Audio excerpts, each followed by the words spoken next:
Can we have a roll call? Good morning. Morning. Okay, Don Dice, Here. Mark Schroep is not here.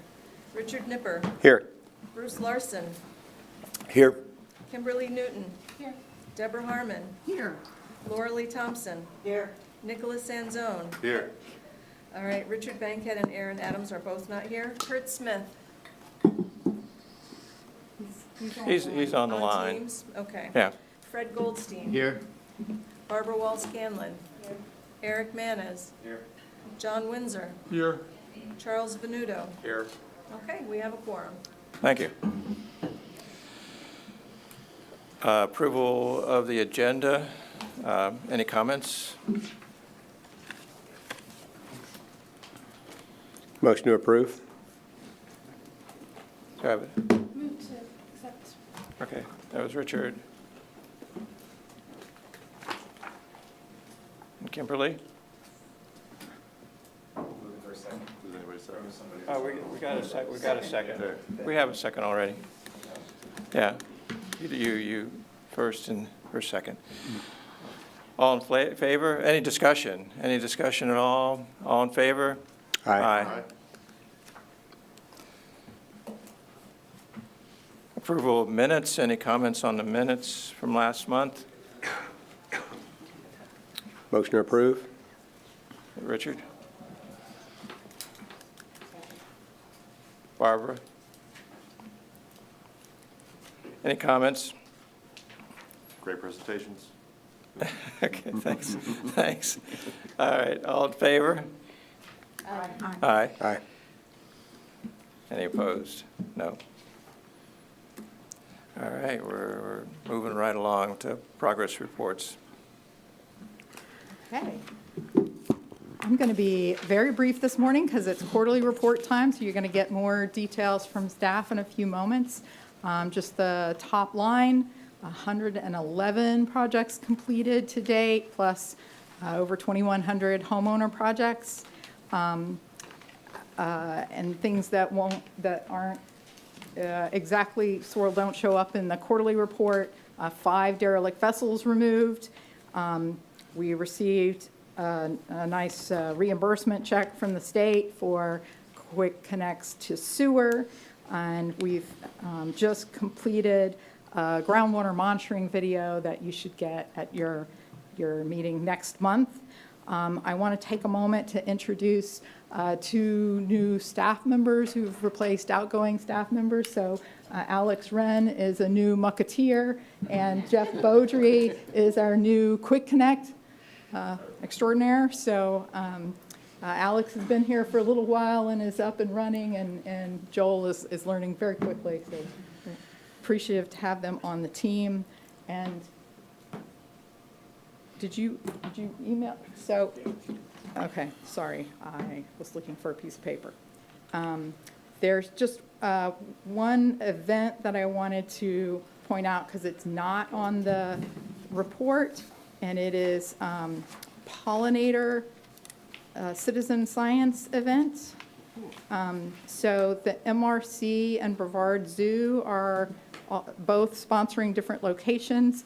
Brevard Zoo has on Friday, August 22nd, they have staff supervised events going on at Geiger Point from 8 to 9 a.m. and Pineapple Park from 9:30 to 10:30. And then they have unsupervised locations at Fisherman's Landing and Kelly Park from 8 to 10:30. So if you want to do that, you got to download your stuff from their website in advance. The Marine Resources Council, it has events the next day, Saturday, August 23rd, from 9 to 1 at the Ted Moorhead Lagoon House. So fun, delightful way to get some citizen science in our community. And that's my report. Thank you.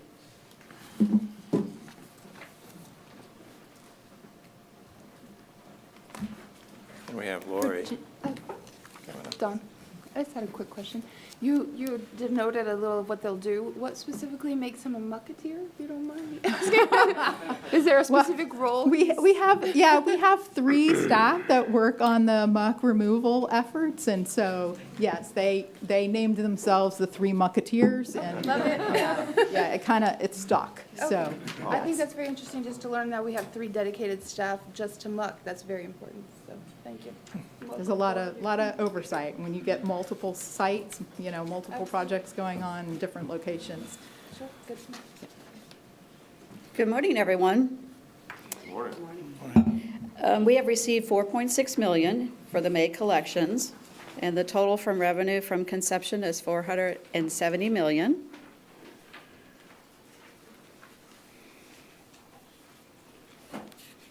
And for the monthly financial statement, the anticipated $516 million in revenue by the end of the fiscal year. The actuals received so far are $439 million. And for the expenditures this fiscal year, the total assigned for the project and programs is $110 million, and actual spent is $19.2 million. And now we're going to move on to the quarterly. So this first is our quarterly table for our finance expenditures, which everyone should have got to receive that in their package from Jackie. So we're just going to scroll through it real quick. And then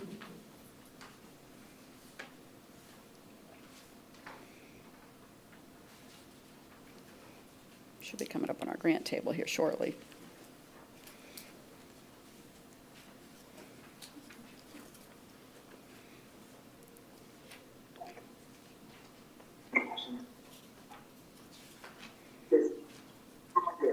And then we're on to our grant financial tables, what we've expenditures.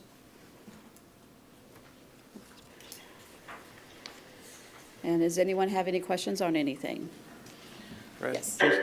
Yeah, quickly, on the monthly financial statements, when you do assigned year-to-date, what does that mean, since the compensation benefits was only assigned another $1,000 for the month?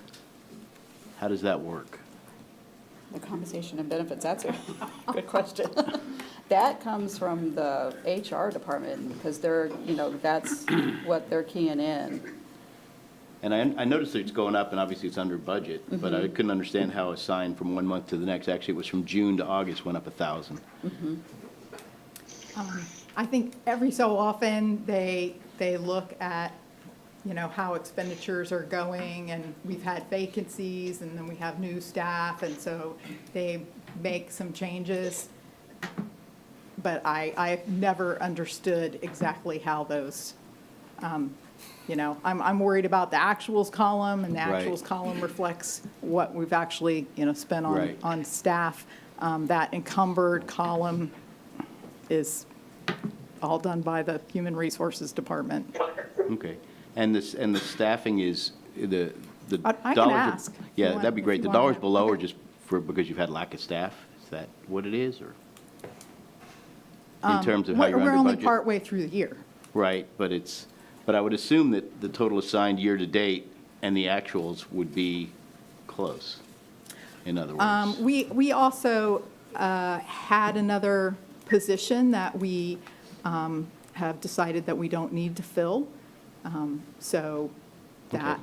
yeah, change also happened in there sometime during the fiscal year. Thanks. Okay, all right, perfect, thank you.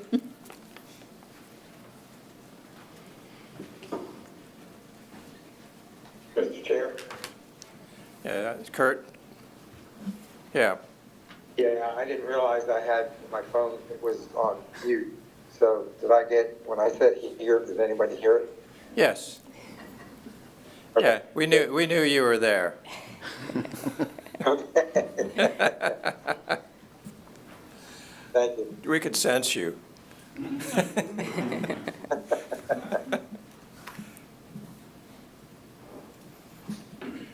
Terry? All right, I will go ahead and start with the quarterly report. So this is for reporting period April 1st through June 30th. And this is a presentation that correlates with the table. So all the yellow highlights show progress made from the previous quarter. The red signifies no progress, and green means that it has already been completed. So to start with public education, we have 7 projects in the plan. 1 is complete and 6 are underway. I won't go into too much detail on each of the campaigns because Brandon's going to be giving his communications presentation right after this. But I will note that the percentages here have changed. We based them off of the money spent instead of 10 years, so they did drop from the previous quarter. And then the Restore Our Shores program is now 65% complete, and they're focusing on the outreach, oyster gardening, clam restoration, and the seagrass nursery. And they had a bunch of outreach events and volunteer opportunities, and here they have the Publix workers helping them out build habitats. Melanie has started the Pond Watch program. This is under the Stormwater BMPs, and so we're working with 4, I can't get rid of that. Will it move? No. If it's determined to be in the center? Yeah, I don't think I can, yeah. So we're working with 4 HOAs to better manage their stormwater ponds. So on the left here, we have volunteers from the Country Walk community. In the middle here is Tortoise Island doing their water quality sampling. And on the right is Longwood, who is, they're doing a stormwater BMP, planting some native plants in their stormwater pond. And so there's a volunteer helping out with their contractor. And this is with a grant supported by the National Estuary Program. Oh, now I can't move. Here we go. Okay, sorry, lost track. Okay, wastewater treatment facility upgrades. We have 9 projects in the plan. 4 are complete. That includes Cocoa Beach, the Palm Bay project, Rockledge, and the City of Titusville Osprey.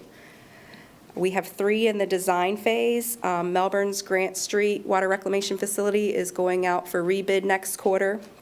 The West Melbourne facility just had their rebid opening on Tuesday.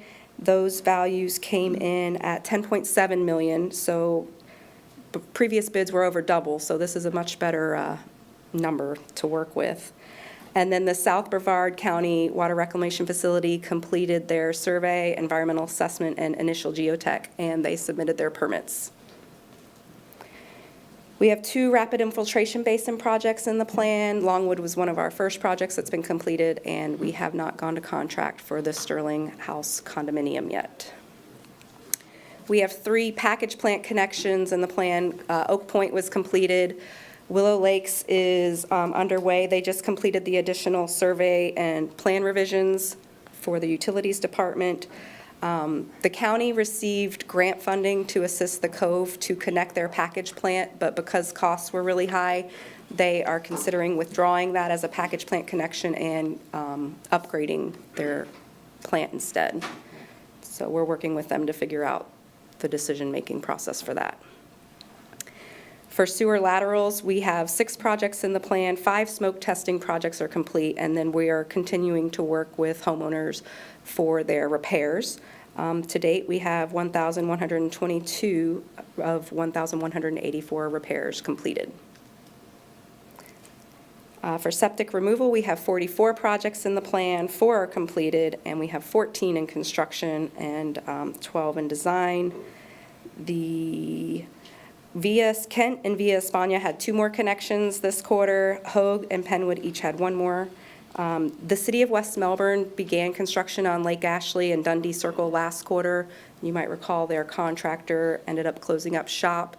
They have since secured a new contractor. They held their pre-construction meeting this week and anticipate mobilizing in the next week or 2 to continue on with that project. South Central C is approximately 99% complete. 149 of 152 connections are done. The Miko sewer project the as-bills were submitted to Public Works for final review and inspection. Sykes Creek M, N, and T started construction last quarter. The contractor's focusing on Zone T right now and installing sewer lines, and the vacuum pump house is currently under construction. Last week, we received bids for South Beach's O&P. It came in at $960,000, and contracting is underway. The Merritt Island Zone C and Zone F and South Banana Zone B should be going out to bid later this year.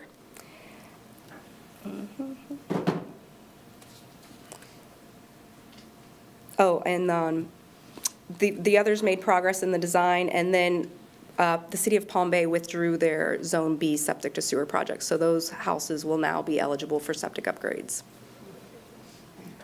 I'm sorry to interrupt that. Did they say why?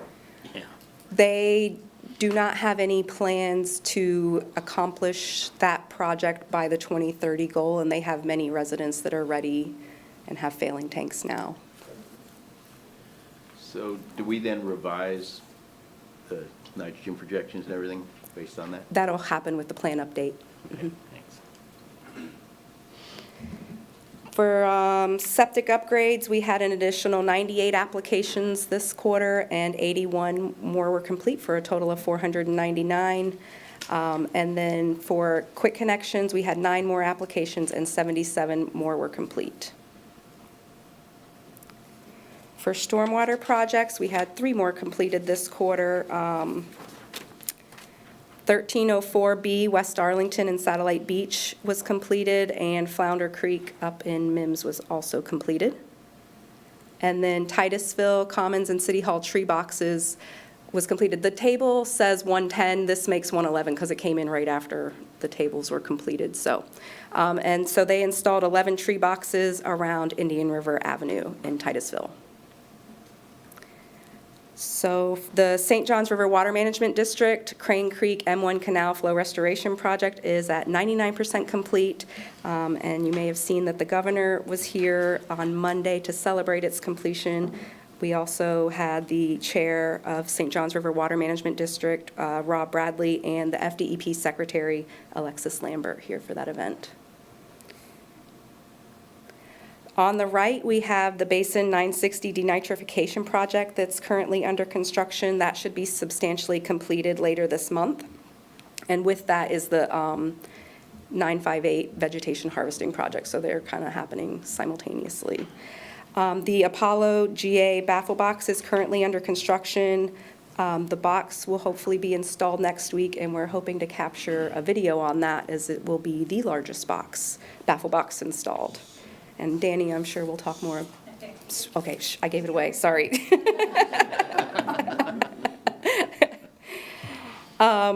We had bids come in for 1280B Flamingo Road denitrification. That came in at $829,000, and contracting is currently underway. We have the 3 pond retrofits.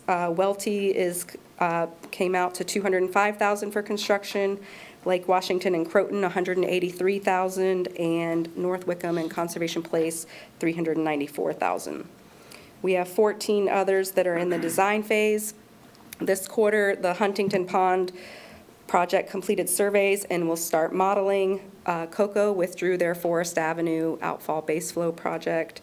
Cocoa Beach's Ramp Road project opened bids and is contracting at $914,000. The Espanola contract is being routed for signature as we speak. And the Coleman Pond, Tennessee Baffle Box, and Osprey Pond circulators contracts were all executed this quarter. For vegetation harvesting, we have 10 projects in the plan, 9 have been completed. This quarter, the unincorporated countywide vegetation harvesting 2 project was complete at Kelly Park, and we will have a video on that later this morning. This project ended up removing 2.7 million pounds of vegetation, equivalent to 4,208 pounds of total nitrogen and 602 pounds of total phosphorus per the laboratory analysis. And there's some before and afters of the work done there. Muck removal, we have 21 muck removal and 16 interstitial projects in the plan. 3 have been completed for muck and 2 for interstitial. This quarter, construction continued on the Grand Canal project with 493,934 cubic yards of material dredged. A change order was executed to add additional muck to be removed, and this project will be, the muck removal portion of the project will be completed by the end of November, and the dredge material management area site restoration will be completed by the end of February. So here, I wanted to share, a resident on Berkeley Canal shared the photo on the left showing the muck up to the water level near their seawall. And then about 1 week post-dredging, our team went out there to check it out, and you can already see little fish swimming around in that exact same area. So quite an improvement. The Phase 1 portion of the Sykes Creek project originally dredged 76,500 cubic yards of muck, and now we are investigating disposal options and preparing a request for proposals for landowners as directed by the board. The O'Galley muck dredging project, St. John's approved the agreement to use the Miko dredge material containment area on Tuesday, so we're working with FPL for an easement. And once that is approved, we will execute the contract to get the dredging started. This quarter, the Cocoa Beach Golf Muck Project obtained both of their permits for the Army Corps and FDEP and are working on bids. Those should be opened in the next month or two.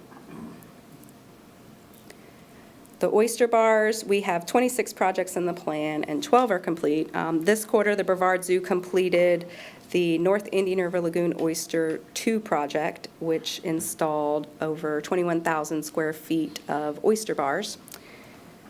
And then they also constructed 12,065 square feet on the North Indian River 3 contract. And for planted shorelines, we have 10 projects in the plan. 9 are complete. This quarter, the Titusville Causeway Living Shoreline was completed. The plantings here included mangroves, cord grasses, sea grapes, cabbage palms, and a few others. And here they are installing one of the trees. And so Sorrel provided the cost share for the living shoreline portion of this project, but it was overall a much larger scale project that also included planting 4 acres of seagrass, installing 650 sorry, I had to click a button. Wave attenuation devices, and dispersed over 4 million clams. So, and I love this picture, so I know you saw it last quarter, but I wanted to share it again because it really shows the wave energy being diffused with those attenuation devices. Oh, I hit a button and now I can't do it. Okay. Now we have our clam restoration. So we have 10 of 11 farmers. I did get an application yesterday, so that will make 11. We did last month approve the BCR to expand this program, so we just got the budget change request approved, and these numbers will be changed next quarter to reflect those. And we are also working on getting the restoration of native clams for the Titusville project and the Grant Island contracts executed. So those will be getting started in the next month or so as well. So as an overview, we have annual reduction of 141,000 pounds of total nitrogen and one-time reduction of 132,000 pounds, equaling over 273,000 pounds of total nitrogen reduction. We have received 212 scopes of work, 200 projects are in or have completed the design phase, 144 have completed construction, are in or have completed construction, and we have, now it's 111 with the Titusville project. So I should have changed that, sorry. And then here is a infographic representing all of those numbers. It's a little easier to see this way. And then here we are with the money. And that is all I have. Any questions? Terry, when you talked about it front about the wastewater treatment facilities and you had a new bid and it was half or thereabouts, so how does that fit with the original cost estimates, the most current bid? So like compared to Sorrel funding. Yeah. So I think Sorrel's providing 6.5 million. They also have I want to say $2.8 million grant, so it puts them very close to having all the funding they need. Thank you. And that bid in half is for the same amount of work?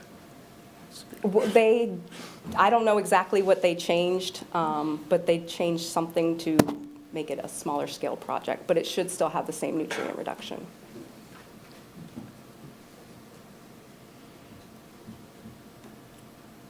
Thanks. All right.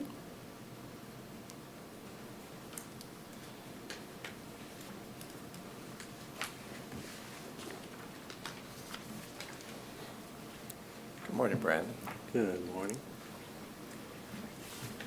All right, so we're going to talk about communications for the second quarter of the year, so April through June. And this is the overview on the Save Our Indian River Lagoon website, so the county website. Saw a little bit of decline in the page views and site users, but nothing to be too concerned about. Our Lagoon Loyal website, we did see a larger dip there. And some of that, so we have transitioned from the old website that MTN had managed, and our new company Sparktide has moved things over to a new website just to make it easier for editing and purposes and things. And we also were phasing out the coupons. So there was a big blast that went out to a lot of the members and things before, the couple months before that. So we think that's what caused that larger spike in people going to the website, and then it dropped down to kind of where it was before. Do you have to re-enter at all to get back on Lagoon Loyal, or? So yeah, you'll have to, I think you do have to, on the new site, resubscribe to that. It has your account, but it might make you make a new password or something. But Okay. yeah, they're supposed to port things over, but yeah. That'd be good to have everybody know that's current member, that we're members. Yeah, and they sent all that out in the emails to the Okay. people to let them know what they need to do. Okay. And so they're working on how we're going to revamp that. So for right now, there's no reporting of your actions on the site. So that got phased out this last month. And that will be coming back, just in a new format from what was done before. Brent, how has the response been to your survey that's asking people to provide information on the Lagoon Loyal program? I'm not the one conducting it right now, so Sparktide's been doing the... Got it. So I haven't gotten the report from them yet, so I don't know what the response numbers are. I see it a lot. Yeah. Yeah, we put it out to the members first and the businesses, and then rolled it out last month to just the general public. Great. So I should be hearing something by the next meeting. Hopefully I'll have some updates on that. Thanks. And same thing with the signups and then the actions. You saw a spike in those because we were reminding people to report them and get your last minute actions in before we shut the program, that part of the program down, and then you see the actions drop back down for the month of June because that's when we phased it out. And then the Facebook, we're continuing to get new followers. About 65,000 people reached with our posts in those 3 months, and about almost 4,000 people engaged, so either commenting, liking, sharing all those posts. And our top posts were from our World Sea Turtle Day, and then one of the days our staff went out to help with the seagrass plantings in Titusville. So both of those got a bit of attention, with the Sea Turtle Day shining way above everything else. But so a lot of people like turtles. And the Lagoon Loyal Facebook, about 15,000 reach. The engagement's a bit lower than our Sorrel website, but we're just getting the new team sort of oriented on, what to respond to and when to kind of let things go, depending on the comments, and giving them their FAQs that they need to use, so they're getting in line with that. And then the top posts there were the stormwater pond BMPs, basically, best management practices for how to treat your stormwater pond to be lagoon friendly. And then one with our National Wildflower Week, pretty pictures, draws people in. And our Instagram's always been lower interaction than our Facebook, but we're still gaining followers there as well. And our top posts were the National Alligator Day, and then a post on what to do with your grass clippings. The Lagoon Loyal Instagram, they been performing a little better than Sorrel does on their reach. But their top posts both involved a day that they were doing a community activity at Malabar Community Park.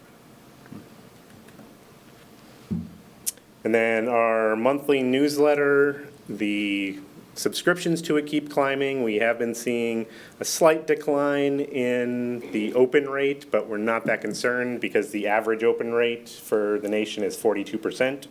So we're still well above the national average. And then our harmful algal bloom newsletter hasn't quite been climbing the same way. We've had some people, unsubscribing from that, but not that many. The dip you see from January to February, we did the year, that's just because there was an extra week of emails sent out, so we just add in everyone we've contacted for that month. So you'll see some fluctuation per month depending if there's 4 or 5 weeks in the month. And that is our overview on our communications. Thank you. Brandon? Yep.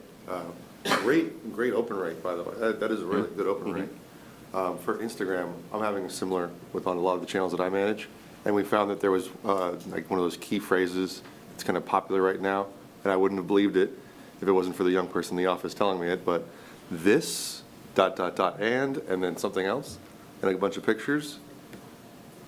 I mean, almost like a magnitude of significance better than a lot of the other things that we were posting. Was just a picture of like a nature trail. It was like this and a picnic. Huge reach response. You couldn't imagine the things on social that actually grab attention. So just a little food for thought. One other thing, Brandon, I saw the dip and almost had a heart attack, and then I realized it's your scale. So you may want to adjust the scales a bit on your graphs to make them more realistic. 0 to 100 or something versus that. Starting at 50 or whatever. Yeah. Okay. People usually use that to do the other side of the equation, as if they made a big improvement. Yep. Anything else? No, great one. All right. Thanks.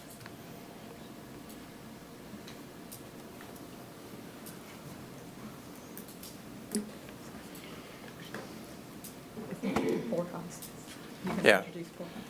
All right, we're ready for other reports and special presentations. And the first one is on the new stormwater rule that we've long been awaiting. And this is going to be on the screen, and it's Borja Crane Amores, Program Management Director for the Division of Water Resource Management from the Florida Department of Environmental Protection.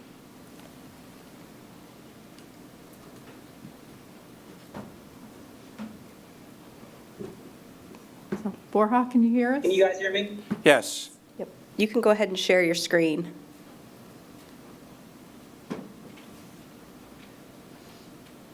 Can you guys see me as well? Yes. Okay, good morning. Good morning. You can say more if you want to about yourself or anything about the program? I am. Can you guys see my screen? Yes. Okay. But you're not in presenter mode yet. We see the sidebar with all the upcoming slides. Is that better? Yes. That's it. Okay. Well, good morning. Appreciate the introduction. Thank you guys, thank Brevard County and the Citizen Advisory Committee for having me on today to continue to talk about the implementation of the state stormwater rule.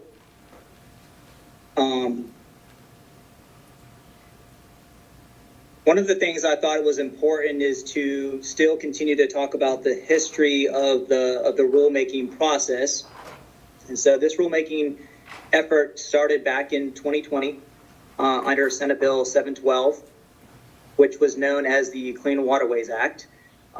Essentially, that bill directed the department to adopt new rules to support and improve the water quality in Florida, including the updates to the stormwater design criteria and establishing and strengthening the operation and maintenance regulations, as well as establishing statewide consistent inspection frequencies.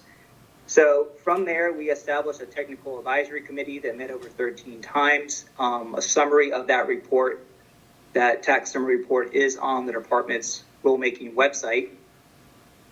We then hosted 4 rulemaking workshops, as well as initiated a public hearing. And so on April 28th of 2023, the department did file a rule package for adoption with the Department of State. Now, due to the cost of the rulemaking, which was about $1.2 billion, because there was some lower cost regulatory alternatives that were submitted, and as well as the amendments and certain provisions that were done under Senate Bill 7040, the rule was essentially went into effect and signed off by the Governor DeSantis on June 28th of 2024.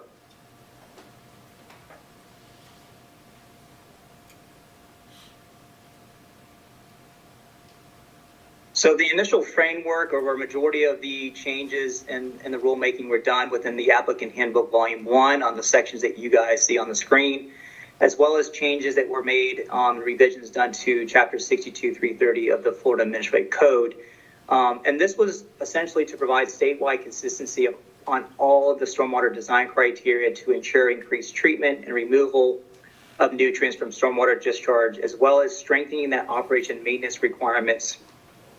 So these permitting requirements will establish a consistent application of net improvement, as well as the performance standards, to ensure that reductions of pollutant loadings to a water body where existing water quality does not meet those standards.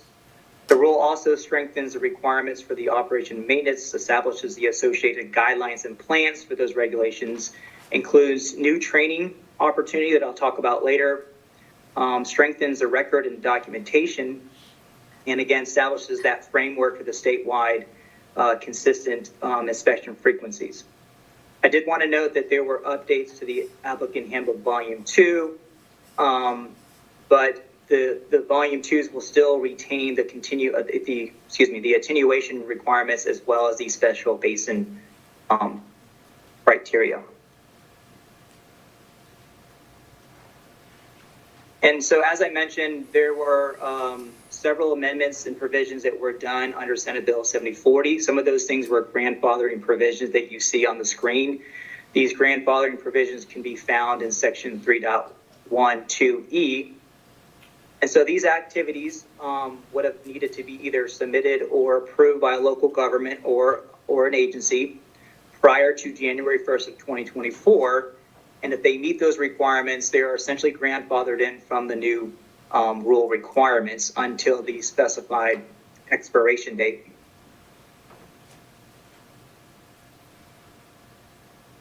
So I thought this slide would give you guys a good visual effect of sort of the implementation timeline. And so what I want to do is maybe start in the middle of this, the dam criteria, the operation and maintenance, plus the cost estimate form, as well as the operation maintenance plan, and then the operation maintenance certification inspection requirements. Those newly adopted forms are required as of today. So as of June 20th of 2024, when the rule went into effect, applicants are submitting these new forms with their application. If you want to look down at the bottom, the qualified inspector, this was also part of the amendments in 7040. There was a grace period that pushed this out 12 months. And so this requirement is now due as of June 20th of 2025. And I'm going to touch a little bit more on the qualified inspector program later on in this presentation. And then the last one, if you want to look up, is the performance criteria. Again, this was part of the amendments that were done. This was an 18 months grace period. And so the new performance criteria will go into effect on December 28th of 2025.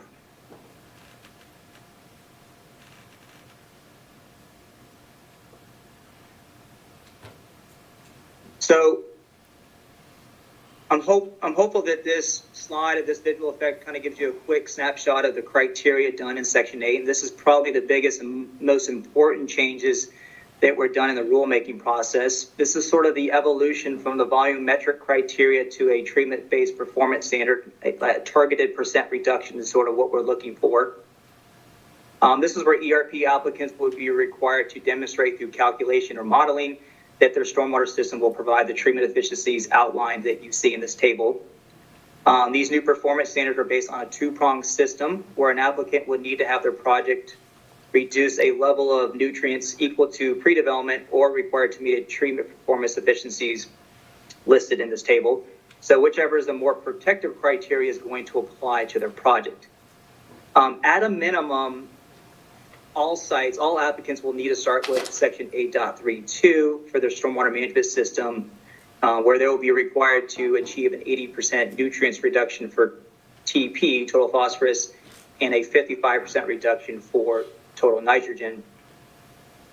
Or they would need to meet the pre equals post loading rate, so whichever is the most protective criteria is going to apply.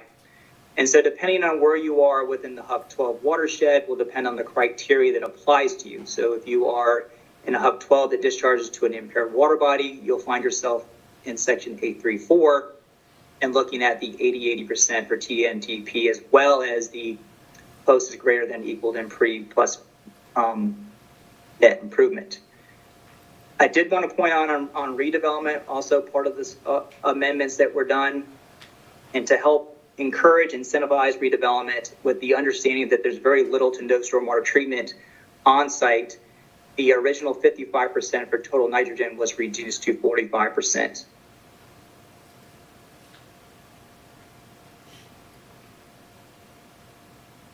So I kind of just wanted to talk a few things about some tools that we have on our Resource Center website. One of them is this online interactive ArcGIS map that contains the newly defined HUC 12 definition that was part of the rulemaking process. It also includes layers on waters not obtaining standards, the TMDL layers, and OFW layers. So if you look on the right-hand side, it kind of did a mocked-up example. The highlighted blue is the northern part of the Indian River Lagoon watershed, and that is the HUC 12 with the overlay of the impairment, which is impaired for nutrients, as well as the overlay of the OFW. So in a hypothetical potential project scenario, an applicant or their project upstream of the impaired OFW, the applicant would need to consider a 95% reduction of TN and TP, and post is greater than or equals a pre plus net improvement for this particular project. And so the goal here is to have this interactive GIS map to help, navigate an individual as to what criteria in the rule would potentially apply to their project.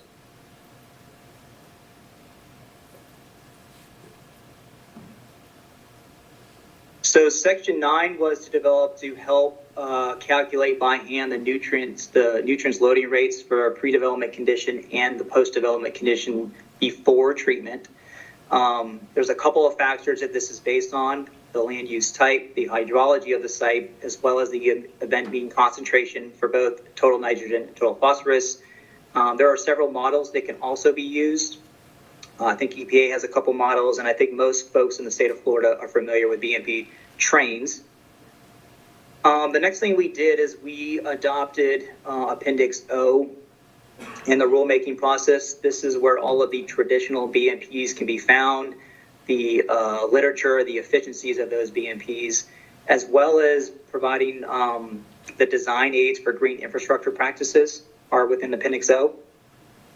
The other thing we did is we, for BMP treatment trains, we developed the formula on how to calculate a treatment system in a series. So that formula is in rule. And there is an expectation that a single BMP best management practice will no longer be able to meet the targeted desired requirements, that you're most likely going to see a series of BMPs to achieve that goal. The next thing we did is we provided language on low impact design as well as green infrastructure practices. DEP has some great information on green infrastructure. And so the idea here is that designers and developers will maximize the design space to incorporate green infrastructure practices into that or in conjunction with traditional BMPs.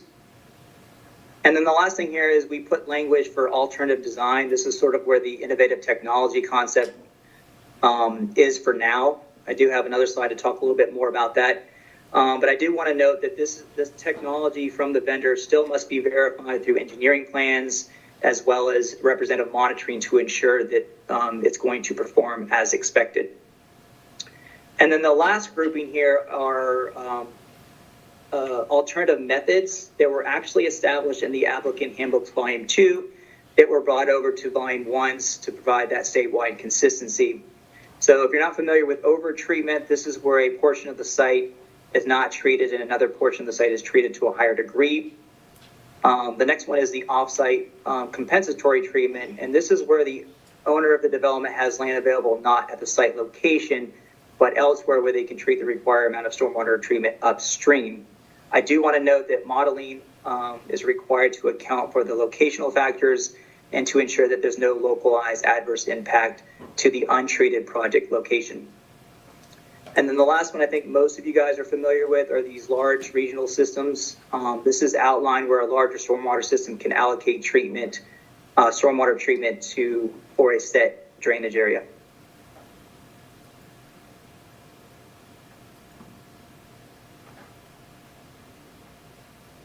The next big kind of rulemaking initiative was in section 12, the operation and maintenance. This section was revised to include and to ensure that entities capable of performing the operation and maintenance of these permitted management systems can do this in perpetuity. These provisions include a better outline of the O&M plan, the cost estimate plan, as well as the documentation, supporting documentation to ensure that the O&M entity is aware of their requirements and obligations. An O&M plan was also established. The expectation here is that the stormwater system, this plan would identify the stormwater management systems, the location, the inspection frequency, the maintenance task for each of those stormwater components, and then information on the owner, as well as information on any manufactured proprietary device should be kept within that plan guidelines. And the last thing we required is the cost estimate. This is where this estimate should be calculated in current year dollars. And essentially, it's to determine the operating expense, the costs associated with the inspections, maintenance costs for the remaining useful life of the system. You should also take into account the replacement costs and the deferred expenditures, and basically a budget for the potential for replace or repair of that system at the end of its life.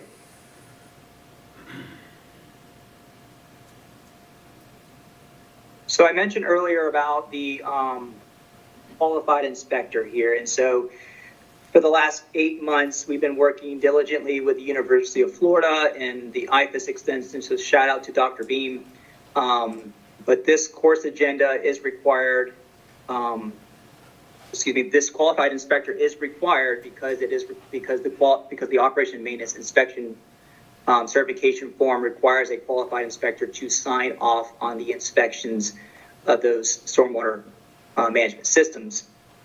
And so in the rule, we provided some flexibility on who a qualified inspector could do these inspections. And one is a registered professional, two, somebody under the supervision of a registered professional, and somebody who's gone through a training. And so in the rule, we put the minimum requirements. There's 5 minimum requirements that would establish this rulemaking training. And so we worked with the University of Florida and IFAS Extension to develop this training curriculum. And so this course agenda is about 10 to 12 hours worth of material. There's a $100 training fee associated with taking this training. An individual would need to achieve 75% on the final exam. The rule does require recertification every 5 years. We did not require continuing education credits. And then we did establish a repository data system to track and maintain of those individuals who passed this training, so that their active status could be available for anybody who would need somebody to do their inspections on this process. I know from talking with the University of Florida, they are looking at developing professional development hours, so stay tuned on that. But again, the importance of this is because a qualified inspector is obligated or required to sign off on the operation maintenance inspection certification form, as well as those inspection checklists that goes attached to that form.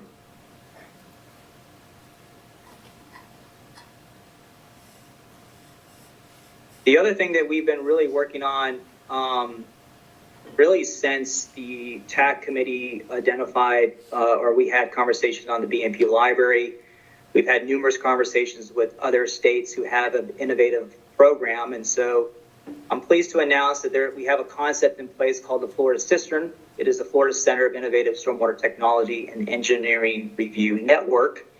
The concept here is that we would consider having a technical advisory committee that would receive applications of this innovative technology for their review. We at DEP are sort of developing the standards or standard requirements, such as a quality assurance project plan, sampling and analysis plans, and technical evaluation reports that would go into standardization of what the committee would look at for recommendation. And so that would be the goal. The committee would identify a BMP that meets and achieves those desired requirements, and then there would be a recommendation for use in the state of Florida. Now, the ultimate goal here is that this recommendation would come to the department, and then we would adopt that innovative technology, that best management practice, and incorporate that into Appendix O for statewide use. And it would be that statewide consistency that could be used anywhere in the state of Florida.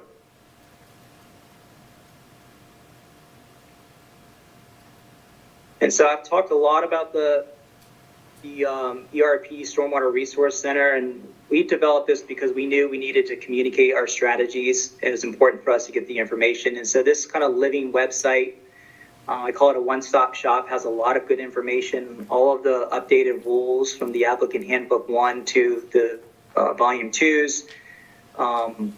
We have some real-world project examples up there as well, where we've taken a permitted project that was done for net improvement and overlaid that project with the same footprint to see how that project could achieve the new performance requirements. We have direct links to the green infrastructure practices, the interactive ArcGIS map that I talked about, links to the qualified inspector training is on this website. The frequently asked questions we continue to update those. So take a look at those. Anywhere from just what does this permit rulemaking mean to some technical questions on grandfathering and minor versus major modifications. Those type of questions are a part of that. Guidelines on the O&M plan to help navigate an applicant through this process. So there's a lot of good information on here, and so I encourage you guys to take a look at the website and reach out to me if you guys have any questions or concerns or anything you guys would like to see put up on the website. Like I said, it's a living interactive website that we're continuing to monitor and make updates as needed. And so with that, I'll turn it over and I guess open it up for questions. Questions? Come on. It's got to be. I'll start it off. What's the department doing towards staffing for compliance? I'm sorry, say that again? What's it doing for staffing for compliance? Are you depending on this inspector program for compliance, and then?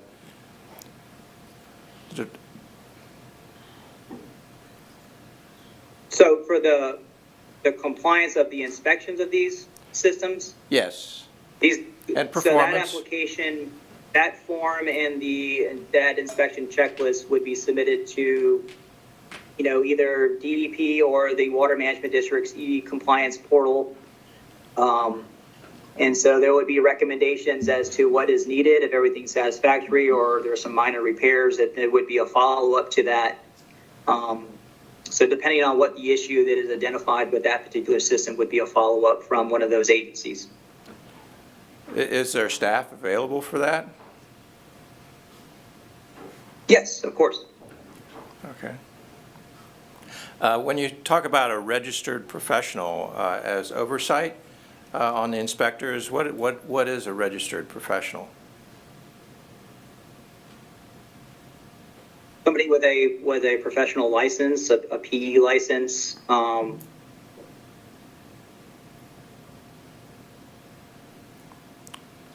professional engineering license. So that was one option of someone who could go out there and inspect these stormwater management systems. And so we provided flexibility, and that flexibility included this training to provide individuals to go through a training that gets certified in the ability to do these inspections. And so again, we provided the minimum requirements in the rule that was used to establish this training that was done by the University of Florida. Any other questions? I have a question. Yeah. Thank you for your presentation. That's definitely a great update to last year's little intro to this. Is there any specifications regionally, or are there any variances? I mean, Florida has such different topography from, top to bottom. Are there any variances allowed, or is there specifications based on where the location is, or is this just blanket for the whole state as is? And is this question for the performance criteria, or for like the innovative technology and initial what permitting? Testing would go in? Just the initial plan, engineering plan. So I know there's a list of different options in the train. Is there any consideration to where, if it's coastal or interior, South Florida, or is this requirement just the same regardless? If I understand the question, the performance standard requirements is statewide, whether you're in Escambia County or Miami-Dade County. But for the training, for the concept of the center, the Florida Cistern Center, we are still in the process of developing that field testing, the laboratory testing, where the locations, how many locations in Florida we would simulate that. So there would be somewhat of a variation. I guess we would have testings probably in North Florida, Central and South Florida would be part of this process. As well as, considering the data and testing that have been done at other states, and how do we incorporate those into our process as well. Yeah, Kimberly. And a lot of this is going to be predicated on what the committee looks at, and the feedback or request for additional information they may have on the information that's provided to them. Okay, thank you. Yeah, Kimberly, the one table did show differences for OFW waters, for impaired waters, OFW impaired waters, which would be the Indian River Lagoon. And so, differences there. I think that was towards your question. Yes, definitely a little bit based on that, and then impaired water specifically for every body of water pretty much in the state, but Lagoon obviously takes precedent. But okay, Right, thank that's you, a Dawn, double, for that's a adding double to it. whammy there. Got you, all right, thank you, and thank you again for the presentation. And sorry, let me try to, so like all impaired waters in the whole state have the 80-80 requirement. Yeah. 80% reduction. But how you achieve that 80% reduction is going to vary depending on whether you're on top of a dune or you're in the 100-year floodplain.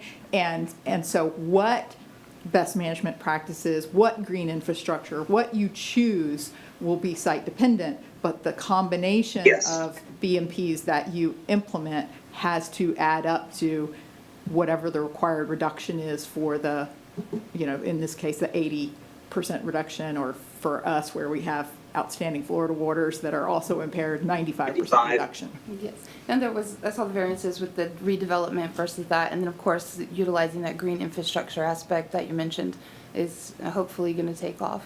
Yeah, and for redevelopment, I know the technical advisory committee, grappled with that quite a bit, because if you make redevelopment meet the same standards, that is going to be so difficult that those sites won't redevelop, and you'll actually encourage sprawl. You'll encourage development to go to greenfield instead of, staying, keeping intensity where the people are, where the development already is. Absolutely, and that infill, and again, we don't need to say SB 180 right now, but there's definitely a lot of infrastructure aspects that would be cost-effective to mitigate there. So thank you, Virginia, also. Some of the stormwater projects that are being done by Sorrel are examples of treatment trains. So, yeah, so they're very good examples. Go ahead, Charlie. Yeah, so just maybe to summarize it from my mind, so the requirements are telling what has to be met. Yeah, can you put the microphone close? That what the levels of reduction have to be. But it allows a lot of flexibility in how those requirements are met. Yes. Do I understand that correctly? Right. Yes, absolutely. I really like the aspect as well, the innovative part, where they're encouraging new innovation, where to put that tree. So that's, thanks, Don. Mr. Chair, Yes. I wondered if we could get a copy of Borja's slides. That would be very useful, since there was a lot of tables in there and really good material. Sure, I'm sure we can. Absolutely. Well, thank you very much. Yes, thank you guys for your time. Thank you guys. Appreciate it. Thank you. Next, we have restoring historic hydrologic divide, which is very significant to what we're doing. And this is Mark Van Heeden, with supervising professional with the St. Johns River Water Management District. So the M1 canal was probably very much in your focus. Hi, good morning, thank you, and thanks for the opportunity to talk about this significant water quality project. So I'm Mark Van Heeden with St. Johns River Water Management District, talk about the Crane Creek M1 Flow Restoration Project. So starting all the way back in 2014, the Florida legislature passed Senate Bill 536, which directed DEP to study how stormwater could be used to meet future water demands. So the St. Johns River Water Management District commissioned a feasibility study to study, create, and evaluate and prioritize potential stormwater capture projects that would benefit the ecological health of the Indian River Lagoon. The overall concept being that stormwater could be used as a source instead of sending it downhill to tide. So the Crane Creek project was one of the projects identified in the 2017 Lagoon feasibility study Jones Edmonds prepared. The project was highly ranked due to the cost benefit compared to other water quality projects. And the project's located in Brevard County. The M1 Canal and drainage basin includes parts of Melbourne, West Melbourne, Melbourne Village, and parts of unincorporated Brevard County. The project restores base flow from a diverted watershed back to the St. Johns River. The project treats the water before going back to the St. Johns River, as well as reducing nutrient loads. Oh, thank you. You didn't do that? Well, it's got great timing. So to best describe the project, I like to start with the LiDAR here, because it really tells the story. This map shows the elevations in colors, and so to orient you a bit, you can see I-95. I'm not sure if the pointer's not working, but you can see I-95 on the western part, and then you can see the airport And Crane Creek, of course, all the way on the eastern part, which discharges to the Indian River Lagoon. So the highest elevations are represented by white, followed by red, which is lower in elevation, and yellow and green being the lowest elevations. So the north-south white ridge you see there is the highest elevations, and that's the ridge. And it's the historic drainage divide between the Indian River Lagoon and the St. Johns River. So, and this ridge goes all the way from northern Brevard County all the way through Indian River County to the south. And it varies in distance from the lagoon, from the western edge. Here it's about 2 miles, but the further south you go, it's a little bit further west. So, you know, any rainfall on the west side would historically go to St. Johns River, and any rainfall to the east of that ridge would go historically to the Indian River Lagoon. And so about 100 years ago, the M1 canal was built that cut through that coastal ridge, effectively draining the area from the St. Johns River Basin and diverting it to the Crane Creek and the Indian River Lagoon. Oh, it changed again. Along with that drainage came all the nutrients and suspended solids, and over time, the area west of the ridge became developed, and the M1 canal is now an important flood control feature. So the point of this project is to restore that as best we can. So here on this next slide, you can see the main components of the system. So there's the operable weir, an east pump station, a force main, a stormwater treatment area, a west pump station, and then a discharge into the St. Johns River. So the weir is located right at the historic ridge, and it holds enough base flow back so that the east pump station, so I'm moving about 3 miles to the west here, let me go back here, to the west, can pump the water back from the M1 canal into a 24-inch stormwater force main to the west. The pipeline, shown in orange, was directionally drilled under I-95, as well as gas lines and FPL transmission lines and under the St. John's Heritage Parkway, and finally makes it to a stormwater treatment area. And then the stormwater treatment area is a stormwater pond with a long flow path that increases residence time where sediments are settled out and that nutrient load is reduced. Next, the west pump station takes that water from the stormwater treatment area through a second 24-inch stormwater force main, and then ultimately discharges to the St. Johns River marsh and then the St. Johns River proper. So staying with the big picture and putting some numbers to it here, the project will reduce untreated stormwater discharges to the Indian River Lagoon by about 7 million gallons per day. The second benefit is that is used for water supply for downstream users in the St. Johns River. It's estimated to remove about 24,000 pounds of nitrogen and 3,100 pounds of phosphorus per year from the lagoon. The project cost is about $23 million. And so we have grants with DEP through federal sources, $4.5 million. In Brevard County, Save Our Indian River Lagoon, almost $2.9 million. And FDEP, another grant, $2.4 million. And then the district paid the remaining balance. And in addition to that, Brevard County also donated the land on which the stormwater treatment area is located. And I'll talk about that a little bit more here. So construction is complete. 99% I think is what you said before, and we just have a couple last little details. I think right now we're just getting a SIM card so that the telemetry works, so we're that close to it, but it's all working. The pumps are working right now.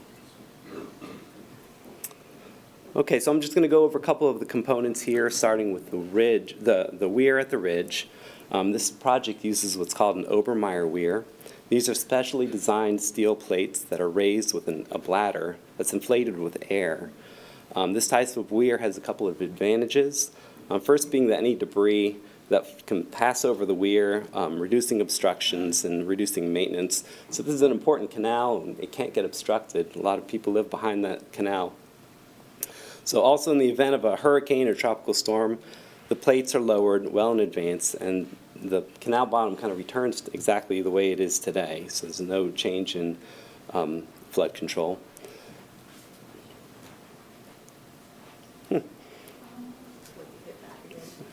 There we go. Okay. So the picture on the right is when it was being built. On the top is an example of that. That is the Obermeyer Weir while it was still dried out and we were putting it in. And on the bottom is another similar system. This isn't from St. John's, this project. It's another project. Okay, so here's just a quick video showing that structure. You can see on the right is the Melbourne Square Mall. This is right on Hibiscus, west of Evans Road. And you can see over on the abutment wall, those wall plates. And so the weir would come up, those plates you'd see would come up against those embedded plates within the abutment wall. You can see there's that dividing wall down the middle, and that's to help with maintenance. So down the road, if the sediment or something breaks down, we can close one side, dry it out, and work on the project while keeping that flow through the other side. And no, it doesn't look like there's much flow coming through right now, but there is. It's a deep channel. The bottom of the elevation is around elevation 7, and the tops of those plates, when they're all the way up, would be around 14. The water in this picture is right around 9 or 10.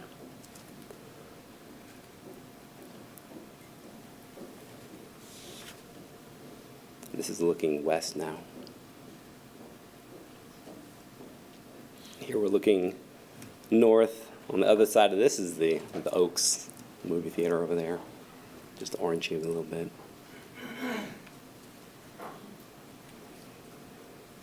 Okay, so now the next one, we're moving west now to the East Pump Station. It's located on the west end of that M1 canal. There's no changes in the canal between the weir and this structure. So this structure you see here, the water comes in through that, through gravity, into a wet well where there's a pump station. It's much like a lift station you'd see for sanitary sewer. So in there, has 3 40-horsepower pumps and pumps those manifolded together into a 24-inch pump, into a 24-inch force main. It wants to move along, sorry. Okay. So anyways, these systems are all telemetered, and they have automated systems that will turn on and off the pumps. So from there, that stormwater force main, just shy of a mile, it goes to the structure on the right circle there. That's an inflow structure into the stormwater treatment area. And that flows through this pond. There's the peninsula that's right down the middle here. It gives it some time before it flows into the west pump station that's on the left there. So here's the west pump station. So you can see these are the 3 40-horsepower pumps. There's one of our construction inspectors sitting. This is just to show you the scale of these are big pumps that are moving quite a bit of water through.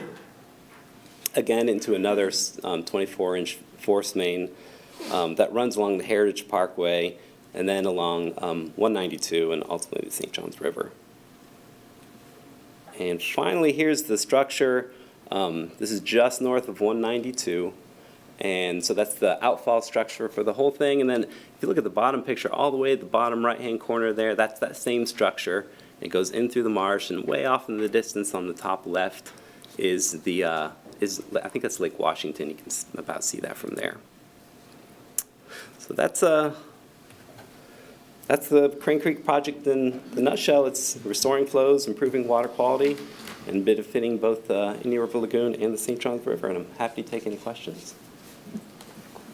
Question? Go ahead. Go ahead. That was great. I really appreciate that. I have a bunch of questions, but I guess I'll start with the first one. Up in northern Brevard County, like up in the Scottsmore, Mims area, there's a lot of concern from residents that adding additional water to the St. John's River from the south is going to flood their properties, up in as the water moves north. And then you think about what happens in Astor every year. So is there concern from the district that this additional water is going to flood properties to the north? Right, great question. So fortunately, the amount of water we're talking about coming from this project is just orders of magnitude less than the base flow even from the St. Johns River. But in the event that a hurricane or tropical storm, because that's when people flood, in the event that's even on the horizon, we know it's coming a couple of days before, the system is shut down. So those weirs go down, the water returns to normal flow, prevents any additional flows that you'd see in the St. Johns River. And it stays off until the flood stages in the St. Johns River recede back to normal levels. Thank you. Richard? Yeah, I was going to ask if you had, I'm sure you do, efficiencies for that treatment, or you just throw it into the wetlands and? We do, and I don't remember, 80% is what's knocking around in my Right, head, but I can right. get you those numbers more exactly. Okay, okay. The control structure, who maintains that? Is the district maintained, or did you hand that over to Melbourne, or? The district maintains it. Okay, yes. okay, and the same thing with the controls. So you have the SCADA, and you can see what's going Correct. on and make your adjust, okay. Right, all Thank- redundant SCADA control Right. telemetry. All right, thanks. Go ahead, Kimberly. What is the vegetation maintenance plan? So, I mean, really not much in the stormwater pond itself. It operates like a stormwater. I'm sure if we see maintenance problems, I think you saw at that east pump station, there was some floating vegetation. That's the reason we have some flashboards and some bollards to prevent some of that coming in. But the district would need to go out and clean any of those intake structures out. And is there a plan for what that clean out would be? Would it be mechanical? Would it be, Mechanical at this point, yeah. We So don't have no- any plans to spray anything. I mean, it kind of depends. Once we get the thing running, we'll have to decide exactly how the maintenance is going to play out. okay, and then if you did use spray, would you include those numbers into what the total reduction is for your, Well, so we're going to be monitoring this project for a while, so we'll collect the water upstream and the water downstream just to verify that the nutrient loads are what we're claiming they are and to see what's going into the St. Johns River as well. okay, and then also with maintenance, before you lower the weirs, you mentioned that it also holds any kind of debris or objects that may come from surrounding properties. Where, is there a system in place, or is that like an eyesight kind of check before you lower the It'll be weirs? Right, an eyesight type of thing. It'll be nothing more than what goes in that canal today. Okay, so before you would lower the weirs ahead of a storm or whatever event might occur, would there be a check to make sure no debris would block the flow? I mean, it would be the same debris that was in there today.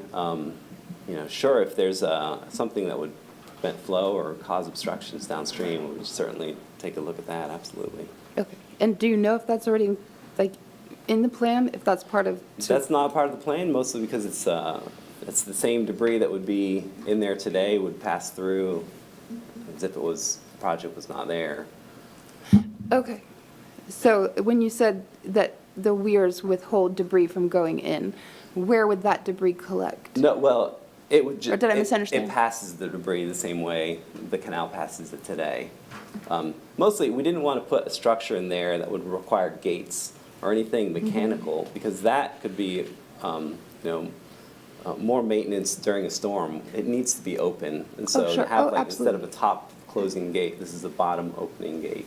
So it just pretty much allows the same, whatever's there today is going to pass the same as it does with this project in place. Okay. Go ahead, Nick.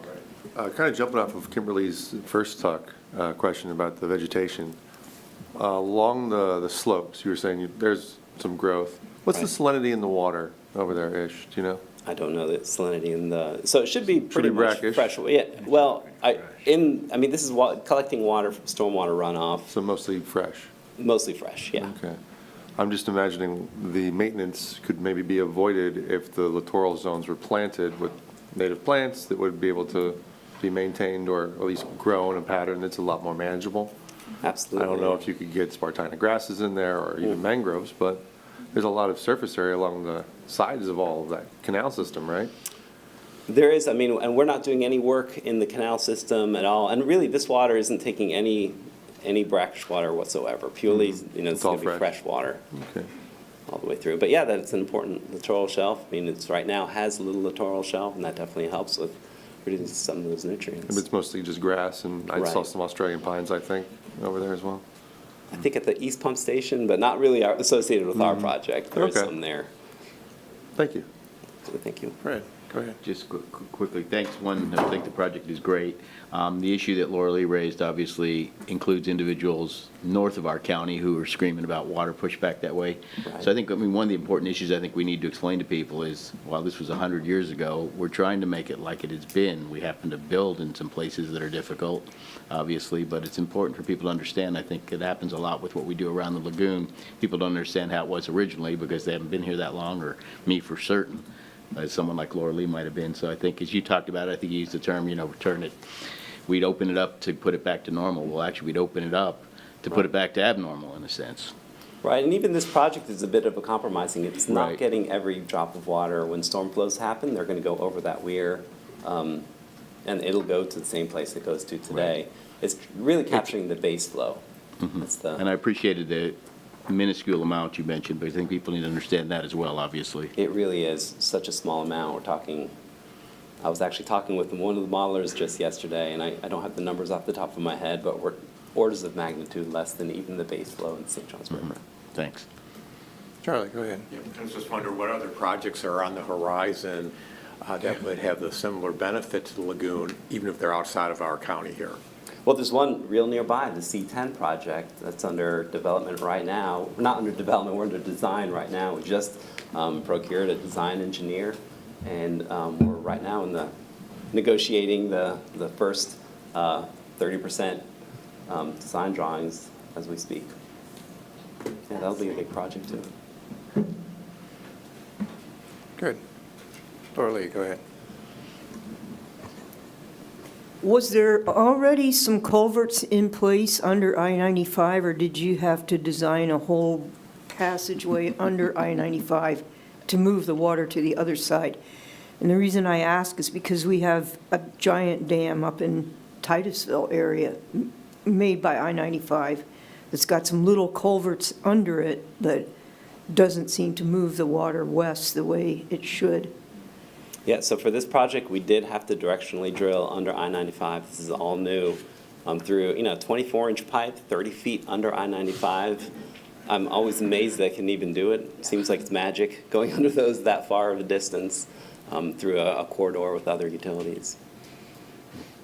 Do you have any plans to do any projects similar to this up in the north end of the county, like specifically Titusville? So I might not be the best person to speak to that. One of our, I think our strategic planners would know better than I would about to the north of us. The city got a $500,000 grant from DEP to look at redirecting water away from the Indian River. So hopefully you guys will be involved in that, because I think there's a lot of opportunity there. Yeah. And so, we have a really long residency time up there and nowhere for the water to go. So it would be good if we could get it turned away from the river. Agreed. Virginia, hasn't there been a study in that direction of diversion? What was it? We have not done a study. The district has done 2 iterations now of We have. feasibility studies, looking for big opportunities throughout their whole district along the lagoon, and I'm not aware of anything. Yeah, I coming just up in hesitate. We did do the Titusville study, area. and then the results of what projects are moving forward, I don't know. That's Right, so the Titusville project that made their top 10 or whatever is expanding on Chain of Lakes. But I'm not aware of a rediversion yet. I'm not either, But the C10 and Fellsmere, so, Fellsmere's when you another. look at, and you had Mark had the wonderful LiDAR that shows that white Right. sandy ridge. And so when you look at what is draining to the Indian River Lagoon, that sandy ridge controls, for the most part, a lot of the northern part of the county. It's when you get to the southern part of the county that there are all these major canals crossing the ridge. So it'll be very interesting to see what Titusville comes up with, but it shouldn't be on the scale that we've seen with the C1 rediversion, now this M1 rediversion, the C10 Fellsmere, the C-54, right? Right. Does a similar LiDAR map exist for the northern part of the county? Absolutely, yes. How can I get a hold of one? Where can I find it? I'll send that to you, Virginia. Yes, yes, Bach. We'll put that on Bach. It is interesting to see how far that ridge. Yeah. Go ahead. Just out of curiosity, is any of the infrastructure used for this project going to be shareable with future projects, essentially? Like, if you're doing new canal rediversions, are they going to get to share some of that and kind of down the scale of any future efforts? I don't know of any plans to share any of this infrastructure with any other projects down the road. I will say the stormwater treatment area that they're using was a 60-acre site that the county provided, donated for the project, that was also doing compensatory storage for the Heritage Parkway. And so we saw an opportunity for that land to do double duty in addition to compensatory storage for flooding, to also be able to do stormwater treatment. So there's already a cross-connect there. Yeah. There was, and a huge cost savings too, since we were under-designed at the same time that that stormwater pond was, or actually it was a borrow pit for the Heritage Parkway. And unfortunately, we were able to build it in the configuration that we had designed. It's worked out real well. Good. Thanks a lot. Go ahead. One more. As Virginia was talking about the ridge, and we're talking about restoring or adjusting flow to protect and to kind of preserve the lagoon and the people that live here. Just curious of the historical hydrological system that was in place. You know, if there was no system like that you created, and the ridge was there, how much water that would run off in the lagoon would, you know, accumulate in the lagoon, and then would there be any groundwater flow underground towards the St. John's naturally? If the water was high enough in the lagoon, would it move west underground hydrologically? Is that what would have happened? I don't know. Curious. Yeah, and that might be a bit outside of my expertise. I mean, there's, you know, interestingly on those, you can see where the canals are dug are always kind of the low point of the ridge. And so those are the spots, and this is throughout Florida, you know, they find the low spot and cut it through. But as far as like the groundwater seepage, how much would have gone, I don't know, but yeah. So that's a good just point. the St. Johns River in our part of the county is around elevation 20, 22, right? Whereas the Indian River Lagoon is approximately sea level. So, right, so the groundwater is going to be moving the other way. Right. There's no, it would flow over the ridge before it would flow under it, I guess, because of the height difference. I think the pressure would. Yeah, the pressure would be to the east. Right. Okay. Thank you. All right, thank you. Thanks. Thank you. Thanks, Mark. All right, we have Danny Straub on small box, big impact, baffle boxes in action. She's the Assistant City Engineer for the City of Melbourne.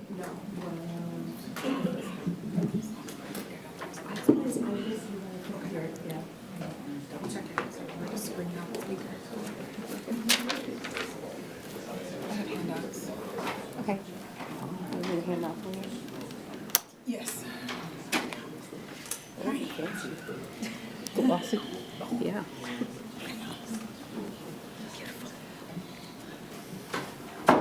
Good morning. Good morning, Dan. My name is Danny Straub. I am the City Engineer for the City of Melbourne. And this is about our baffle box program. Big boxes, or small, well, it says small box, but Melbourne's not known to do small boxes. I'll go into that a little more here in a minute, but they do make a big impact. And we've found that them to be our most cost-efficient way to treat stormwater. There's baffle box. All right, so just a little bit about Melbourne. So, City of Melbourne is that green space up there for the most part. Population numbers are just under 88,000 2024. We're 51 and a half square miles. We collect an ERU rate for our stormwater utility at $44 per ERU, and an ERU represents 2,500 square feet or one single family house. So it doesn't matter if you live on a quarter acre lot or a 10-acre lot, because we have both of those representative in our town, you're going to pay that same rate for your ERU. And we collect a little under $3 million this last year for our stormwater utility rate. $1 million or so of that goes towards operations, salaries, equipment, educational programs and those things, and we use about $2 million of that to do construction and such. This is a baffle box. So baffle boxes have been around for a long, long time. We started using ours in 2015, March 2015. The first one went in at Lime Street. The water comes in, water comes in from one side, runs through the box. As the box is wider than the pipe, the water slows down and allows the sediment that's within the box to settle out into the 3 chambers. The red pieces are in our modern boxes, and it prevents the sediment from stirring up as more water comes in and keeps the sediment in the bottom of the box. The generation 2 or 3 boxes have, our boxes at least, have a stainless steel trash bin that collects the material that comes in, all sorts of material that comes in. And then the water pushes through the box and then up through the skim boss max at the end, which has Bolden Gold in it and then is treated. So all of our base flow that throws to the boxes are treated 24/7. Anytime there's water through, it goes. In the event of a rainfall event, this boom on the back floats up and down. So if we have a storm event, it slides up out of the way and it allows the water to discharge through the box without causing any flooding upstream. Our concern when we started our baffle box program was to ensure that we got to treat the water, but we can't flood the neighbors. So we monitor our flows prior to construction, and we have a tendency to be a little probably generous in how big our boxes are, just to make sure that we're not causing any additional flooding upstream. We have several different kinds of baffle boxes in town. We have first generation baffle boxes, which are just concrete walls, collects some trash, not as much, but definitely collects sediment and such out of them. We have boxes that have just skimmer baskets on the inside that collect debris with no Bolden Gold, and then the rest of them all have Bolden Gold in them, so they all get treated stormwater in multiple places. We have them all over town. This map indicates that most of our boxes are in the north IRL, so City of Melbourne is in 2 basins, so we're both in the central IRL and in the north IRL.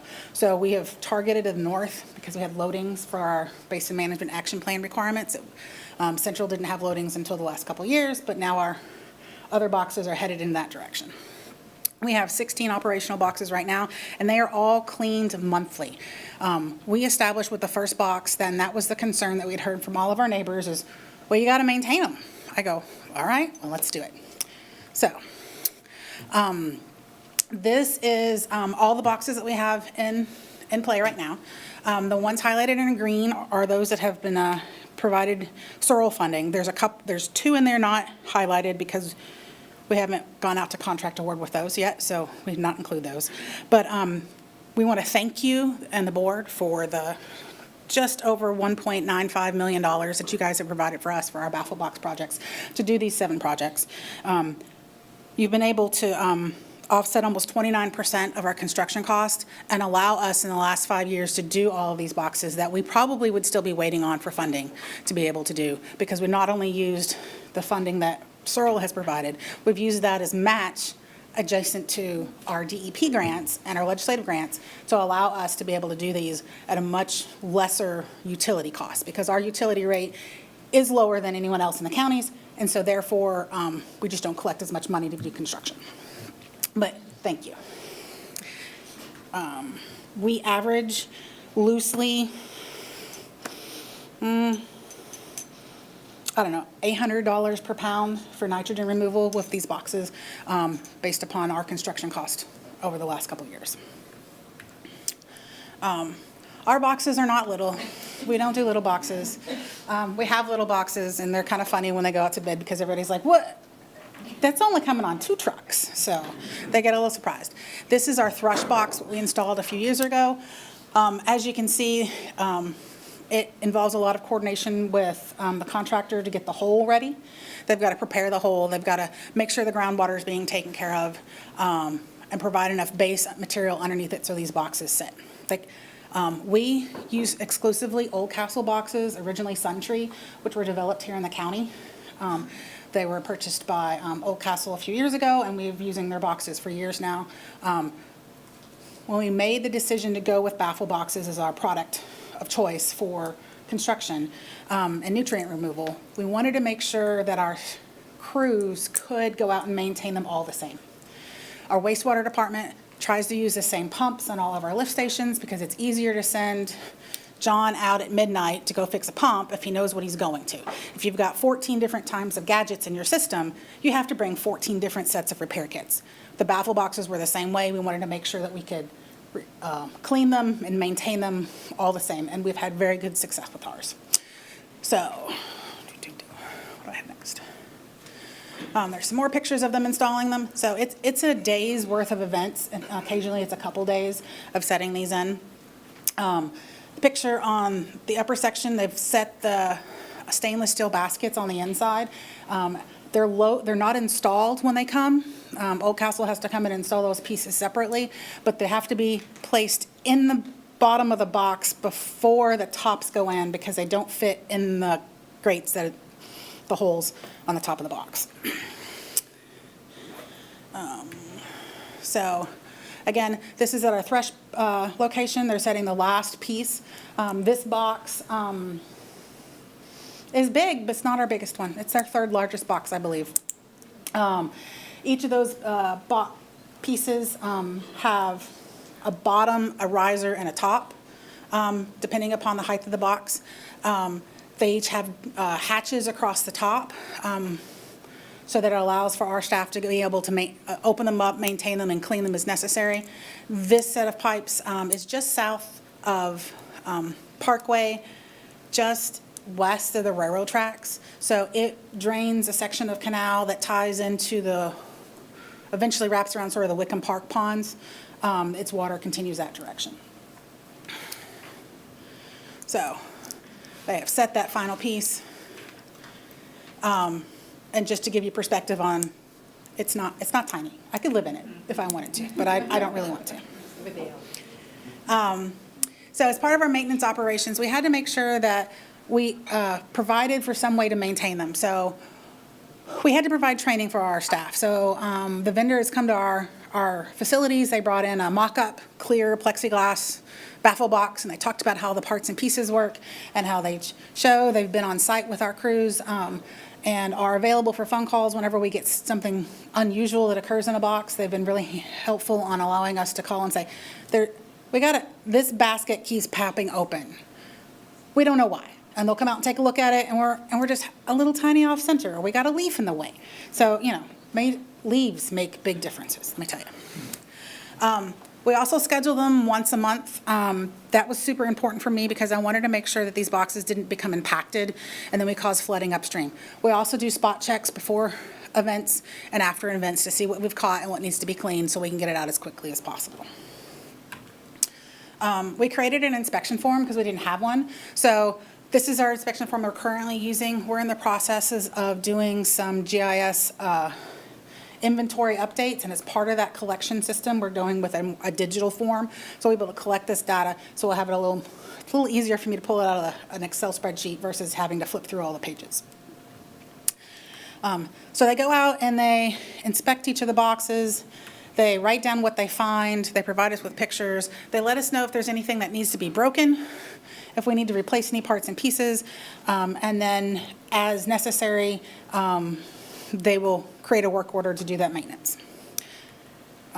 We find all sorts of good stuff. We find balls and shoes. I don't understand. I have 2 children, and I know I've lost a few shoes my oldest is 16, but dear Lord, some of these people are buying shoes for these kids almost every day. And they're all left shoes. And they don't match. And so I don't understand. But we collect a lot of leaf debris. We're in Florida. We have oak shed 3 times a year, so those oak leaves come in. And you would be amazed what a little tiny oak leaf, when you get 1 million of them in a baffle box in this chamber, it will literally coat the entire screen, and you can't get water through it because they are stuck. They're like glue. So we pull the trash out of each one of these. We collect all of it. All sorts of plant vegetation, depending upon which section of our system it is. Some of them are plantier than others. Some of them end up with a whole lot more hydrilla than others. Some of it is just dead vegetation that's been washed down. It's amazing. This is one small box clean. They traditionally pull about 1 million pounds of debris out of the boxes on a yearly basis. So far, that's our average. But it's all sorts of good stuff. We also have a tendency at two of our boxes to collect critters. We have a box over off of Sarno that is historically known to be our gator box. There's a mother gator who has nested somewhere nearby, and since almost the day the box became operational, every year we end up with a critter in our box. What we found is the smaller guys like to get in the baskets, they hang out in there, and then they'll also hang out in the section between the boom and the outfall of the box itself. It's still water. There are little fishes that like to be in there because, again, it's still water. They hang out, they find space to leave. We have luckily not had to have any of them removed, but we open the box, we go, we're not cleaning that right now, and we have to come back. So what else do I have here?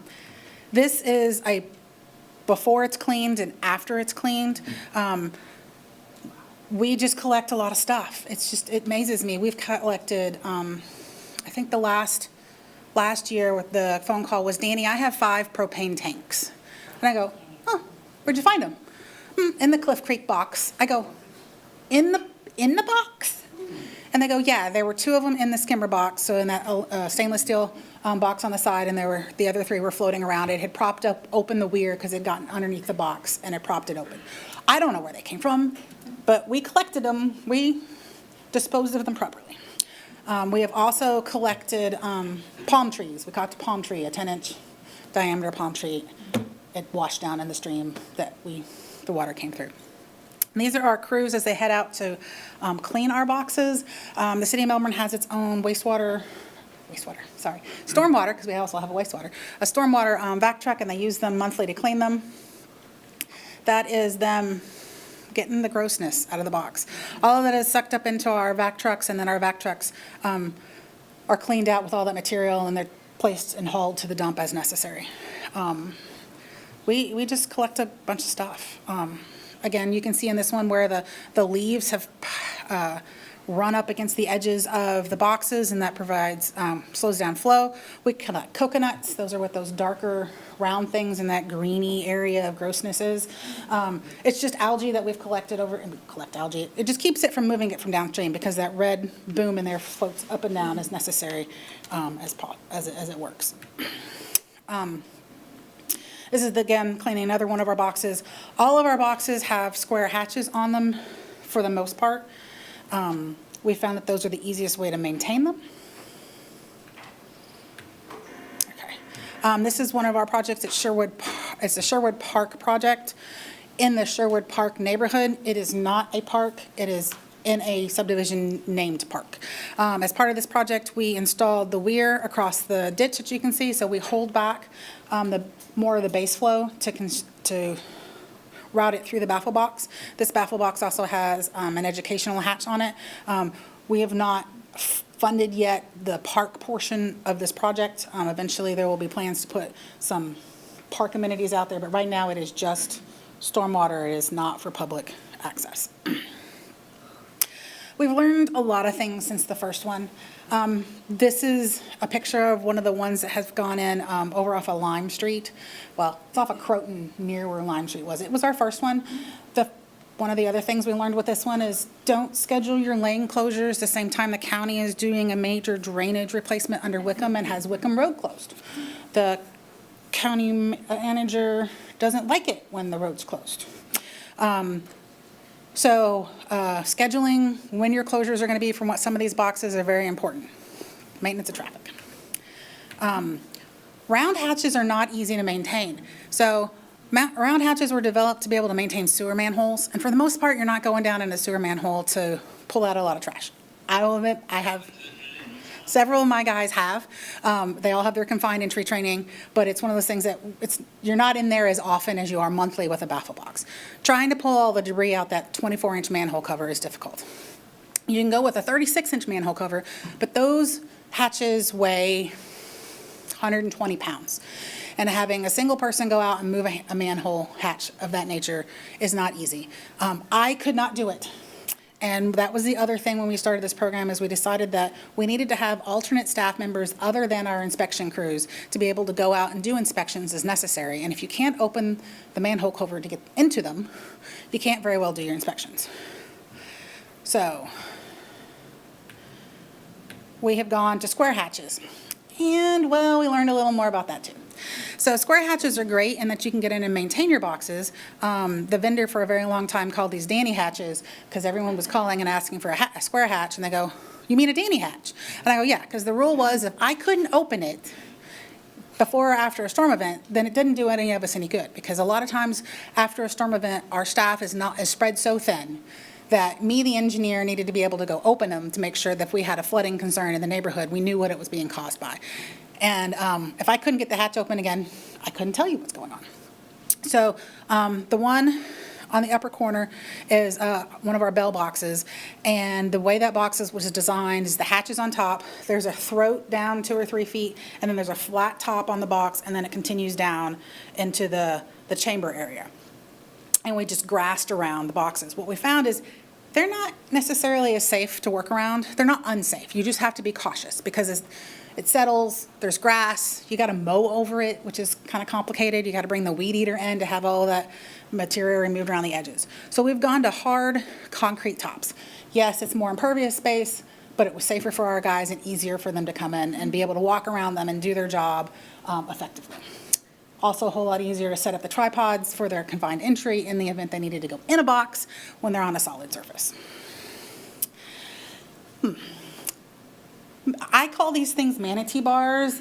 There's probably an official name for it, but that's what I've been told. I don't know why they're there. I don't remember when I did the design that I called them out, but they showed up after the box was in place, and I went, this is gonna be a problem. It catches the debris, that's great. But when you have a large amount of hydrilla or vegetative mass that ends up on the end of your pipe, you've got to send a guy down there to clean it. It's complicated. It's not complicated, but it's not the easiest thing to walk down that rubble riprap. Somebody hand him, the track hoe comes over and drops the bucket in for him to load it in and then climb back out. We prefer to let the material, to be truthfully, go into the basket, then we know we've contained it, and it's easier to clean out of a basket than it is off the end of these grates. And the other are these lovely educational boxes. And I know there are several municipalities have called and asked about them, and I have a love-hate relationship with them. They get scratched. I was amazed at how many people were out there throwing rocks at them. This is the one at Sherwood. They would pick up the big rubble that was in the ditch hardening section. We hardened that section to allow for the water to actually to slow down because it provided for a rougher surface than what was out there and prevent some erosion further downstream. They also steam up. So the humidity on the inside of the box is like your window, and the outside air creates a differential, and then you end up with fogginess. This one we had to actually clean off before we could take it. So any of you guys are going to use these, and you're going to do some sort of magic presentation, go put some Rain-X on the inside of your box before your staff shows up or your presentation of folks come up so you can have a cleaner inside. They're also just darn big. That's a really big hole. Trying to put your tripod up that doesn't fit over that size hole for your confined entry can be problematic. We are lucky in the sense that this one hasn't had any requirements for us to go in the box to be able to get down in there, but it does cause issue. You have to sort of think through that. Is this a box that's going to have the need for you to go into it often? But you're just going to have to think through with your maintenance crews and determine the right harnesses and tripods for them to be able to get in and out of said box. The other thing is these boxes have latches on the top of them so they don't blow open once they get full. I don't know if I can pause that or not. So as you can see in here, this one's a fairly shallow box for us, but he's got a wooden pole with a ratchet on the end of it, shooting for a 1/4 inch nut. You can do that at 5 feet. Not quite sure how we're going to do it at 23 feet. So we're working with the manufacturer on different ways to be able to, open and close and lock these boxes as they continue to get deeper and bigger. The other thing is those two little rings that were on the front edge of that box is where he's supposed to go, grab them to open them. We've already moved away from those little holes, and we use the hook just to pull the boxes up. These swing open. We have others that slide, so the manufacturer has changed the way they've done the design on some of these boxes, and we're just continuing to evolve as these boxes are being built. Yep. So, we're going to need some things in the future, and some of these are going to kind of sound a little silly. We need some new selfie sticks at our guys, but part of the problem is finding them that are long enough, because we need to be able to do inspections inside the box without having to go in the box. So when you're 10 feet below yourself, there's not a selfie stick that's really long enough to do that, and I'm not really comfortable duct taping a telephone to an end of a stick yet. So we're trying to figure out what the best ways for us to do as our boxes continue to get bigger and deeper, what our ways of doing visual inspections on those boxes are going to be. We also need figure out some flexible tubing on our back truck. As that video showed, it's a hard metal tube, and try vacuuming without bending your knees. It's very difficult, with our modern vacuums at your house, you bend over, some of them even pivot points so you can get underneath the sofa and the couch. You can't do that with a vac truck because it's hard metal tube. So we're looking at retrofitting some of our ends of our tubes to provide some gadgets. There aren't any commercially made gadgets to attach to those vac trucks, so we're having to do our own design in-house as needed to figure those out. We also have safety issues. Big hatches, deep holes involve providing confined entry, making sure all of our guys are trained properly, getting them new harnesses and new tripods attachment as possible. We're working with the manufacturer. There's abilities to place, not have independent tripods, but there are ways to attach tripods to the hatchet itself or to the box itself, so it allows us to have to have less number of tripods, because the tripod is dependent upon the size hole you're going in, and so the one at Sherwood can't use a regular tripod because you can't get one over the hatch. You have to use a different mechanism. So each one of these we're evaluating and trying to figure out. We also need to put some new tops in. I've got 3 old school boxes that have round hatches that have been retrofitted. I've got 2 more that need to be retrofitted not only for hatches, but they need internals installed because they're just regular Gen 1 boxes, just collecting settlement. We also need some new personnel. We'd like to have a dedicated mowing crew for our baffle boxes because each one of those areas has a little different need depending upon where it is. Some of them need to be weed-eated and edged differently than others because they still have the round hatches on it, so as we move around. We also like to hire a baffle box maintenance crew. Our oldest box is about the oldest new box is about 10 years old with the internals in it. So now we're starting to look at, okay, so there are wheels internal for the weirs to be able to slide up and down on. Those are going to need to be replaced at some point in time. Do we have anything, are the baskets, do they need to be, the hinges on them, those parts and pieces need to be done. And having a person dedicated who can fix all of those parts and pieces make our lives a little easier. What else do we have? Thank you. We have stuff coming soon. And I'm going to apologize for these last 2 slides. I'm not sure what I did when I put the presentation together, but they're not as clean as I would like for them to be. But this is the Cherry Street box. I don't know if any of you have driven up and through Melbourne lately, but there at the corner of Cherry Street and US 1 is where this box is going in. It is in line with an outfall to the Lagoon. It's going to treat all of that neighborhood to the west of it near the SCAT Center. It is, while not big, it's very deep. It's going to pop up. Yep. So this box is loosely 22 feet deep. That's a long way to take a piece of PVC and hit a 1/4 inch nut all the way at the bottom of the box to try to get those boxes open. So we're working with the manufacturer and coming up with new methods to be able to maintain this one easier. they're helping us with that for this one, and so we'll hopefully be able to have a better program so that these type locations can go everywhere. I want you to look at the top of this box, so, because the next one's got slightly different. So this box goes all the way to the top with the hatches on the top. The other new one that's going to go in next Tuesday, because they got their airport crane permit yesterday, is the Apollo GA box. So the Apollo GA box is there at the corner-ish of the Apollo and General Aviation, just at the end of the runway in Melbourne. It's big. It's big. It's 23-ish feet deep. It's a little deeper than the other one, but it is a much bigger box. The canal system out there is much larger, and so having to find a way to be able to get the water in and out to make that work was a little challenging. Also, the shape of the existing ditch that the box was going in limited us in some ways to be able how wide we could make that box. So this box is 26.5 feet long by, oh, I've lost the dimension. Have to go to my notes, I'm sorry.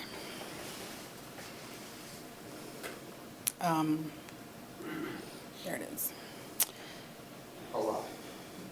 It's like 30 feet wide.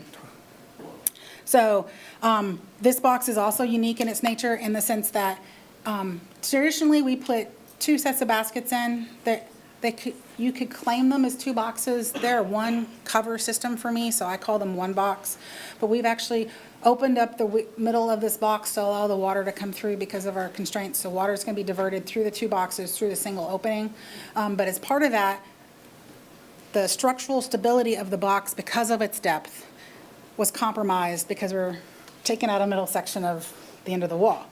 So we did what I didn't want to do and put risers on the top of these. So we've got a little under 6 feet of riser on these boxes. We worked with the manufacturer to make sure that they understood that this riser section had to be bigger than the hatchet was itself.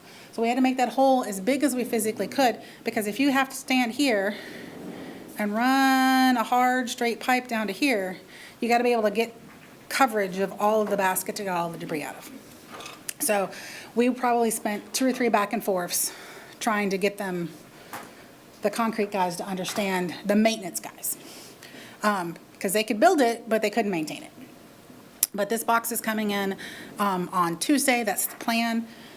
At the moment, I'm going to go inspect a hole this afternoon. And it's 12 to 16 trucks worth of material that comes in. Some of these pieces actually come in on their side and have to be rotated before they can be set in their hole.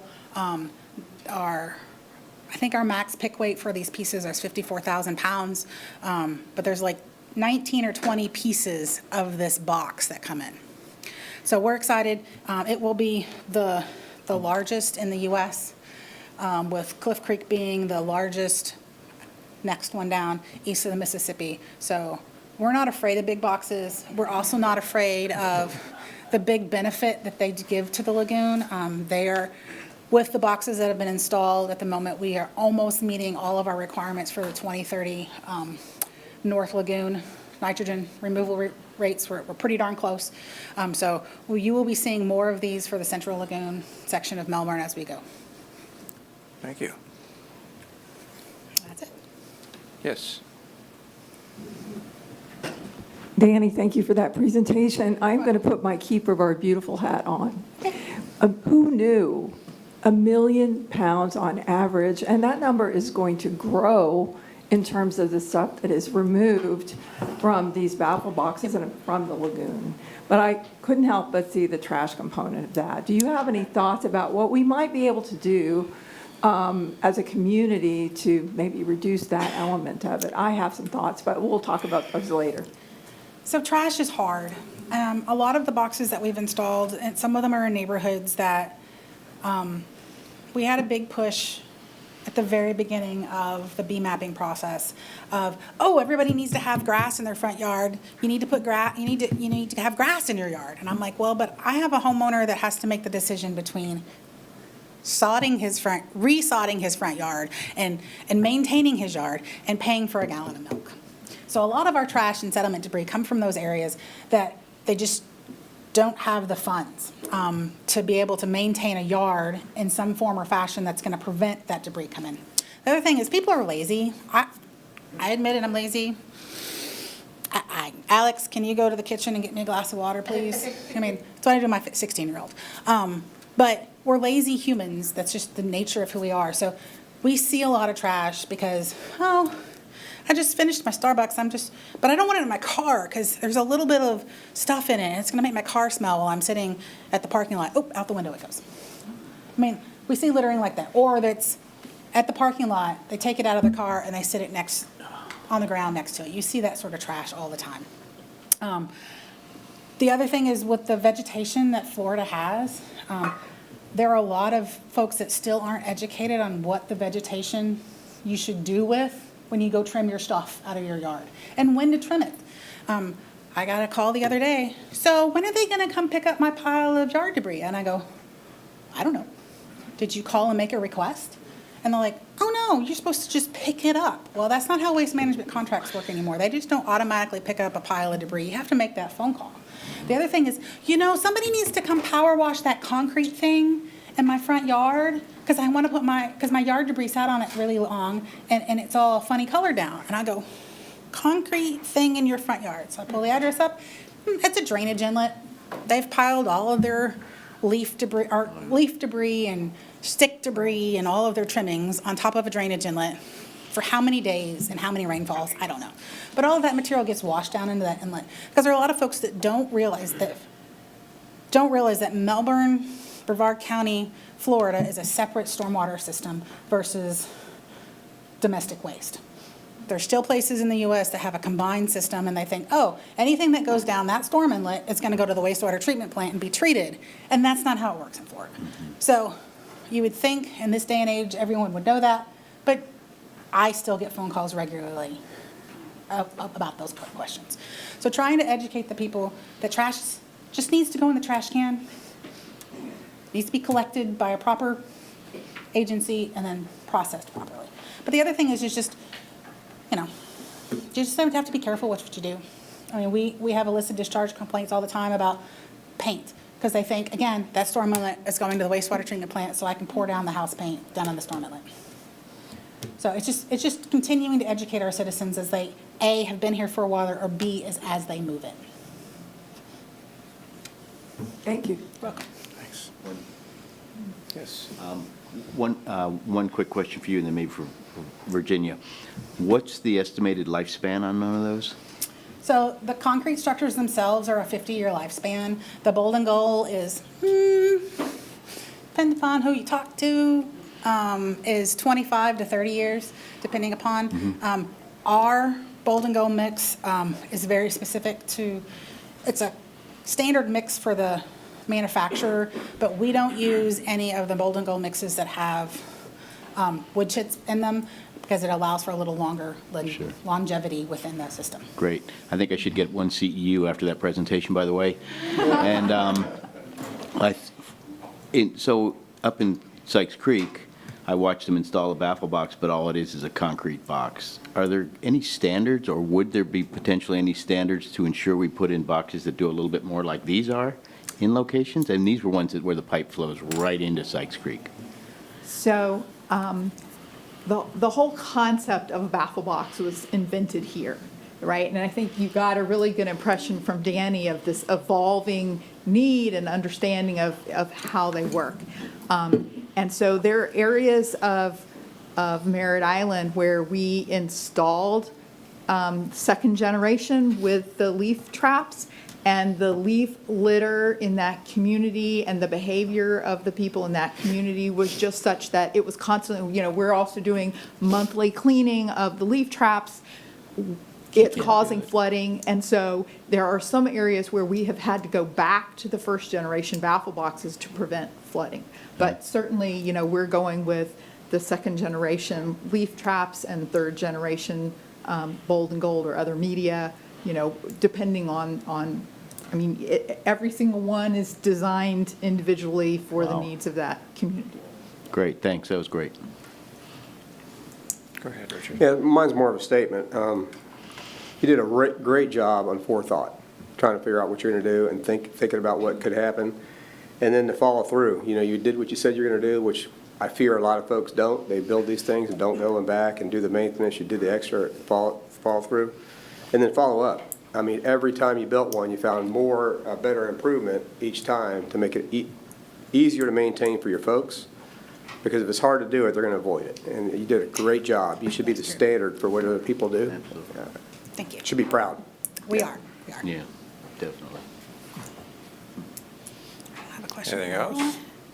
No question from Lorelei? Fred actually covered it. I was going to ask you about those first baffle boxes that you put in. Do you expect that you're going to have to pull them out eventually and put in better, more technology? No, the concrete's solid, so we don't have any issues with the concrete. So we have 3 boxes that we have already retrofitted. The one at, over at the end of Paradise Boulevard at Riverside. There's one in the O'Galley Yacht Basin down in the harbor area itself. And the third one is down off of Melbourne Ave East. And I will tell you, the Old Castle guys did not like me for any of those, because they all have round hatches, and they're all super, the one at Mel Ave is super shallow, and it's not very fun, but they did it anyway. Those 3 are going to new hatches, those are the 3 new hatches. But the other 2 that we have, the one up at O'Galley and Mosswood, we did not install that. It was actually installed as part of our county project way back in the beginning of our stormwater utility back 99, 2000.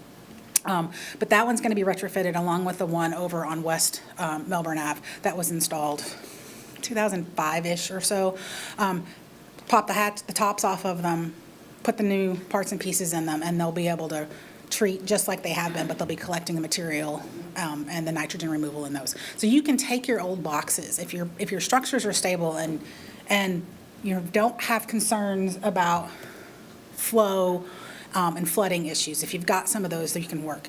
But a lot of those older boxes that are just the Gen 1, you have to be careful with when you retrofit them, because if you put the screen baskets in, you're going to cause flooding upstream if you can't keep the leaf debris and the other material collected.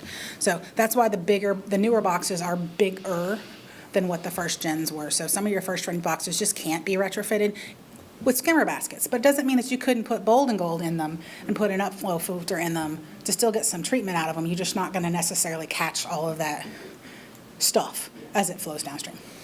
So one of the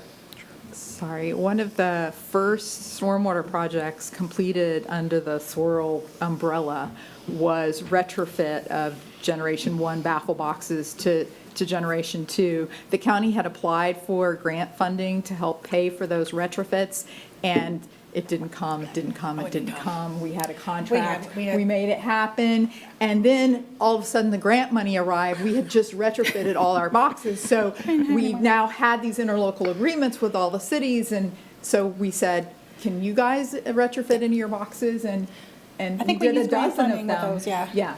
Oh, no, I don't think we did. I think we had just completed ours, and you go, oh, now I have some money for you. And I was like, oh, dang it. Yeah. And we weren't ready with the other 2. But, yeah, so we're going to continue to look at the older parts of the system. Baffle boxes, while they're expensive to put in when you're talking a $2 to $3 million project, depending upon where it's at, they're still cheaper than a pond. They're still more, they're not more efficient than a pond, but in overall longevity, they're easier to maintain for the most part. And you can put them just about anywhere. They can go in the middle of the road. You just have to close the road down when you're out there cleaning them, versus buying up land to create a pond to be able to do treatment. One more. You probably already know the answer to do this, but when you have a long period with no rain and you get a heavy rain that scours the lines, you know that's the time to already go out there and clean. Okay, I figured you had that one figured out already. Yeah, no, our guys not only during, and I say rain events, because on occasion we unfortunately had structural damage down at one of our civic centers because we got 4 inches of rain in about 5 seconds. our guys have gone down and checked the 2 boxes that are nearby just to ensure that they didn't end up with any extra. We'll get extra debris. If we've gone for a long period of time, it's been super dry, and then we get a bigger rain, we end up with more stuff in the boxes because it's washing downstream. Thank you. All right. Oh, by the way, these flyers are what we send to the public when we put a new box in. We use this as our sign at our baffle boxes for education purposes. So it just kind of gives you a little sort of pictorial version of what a baffle box looks like.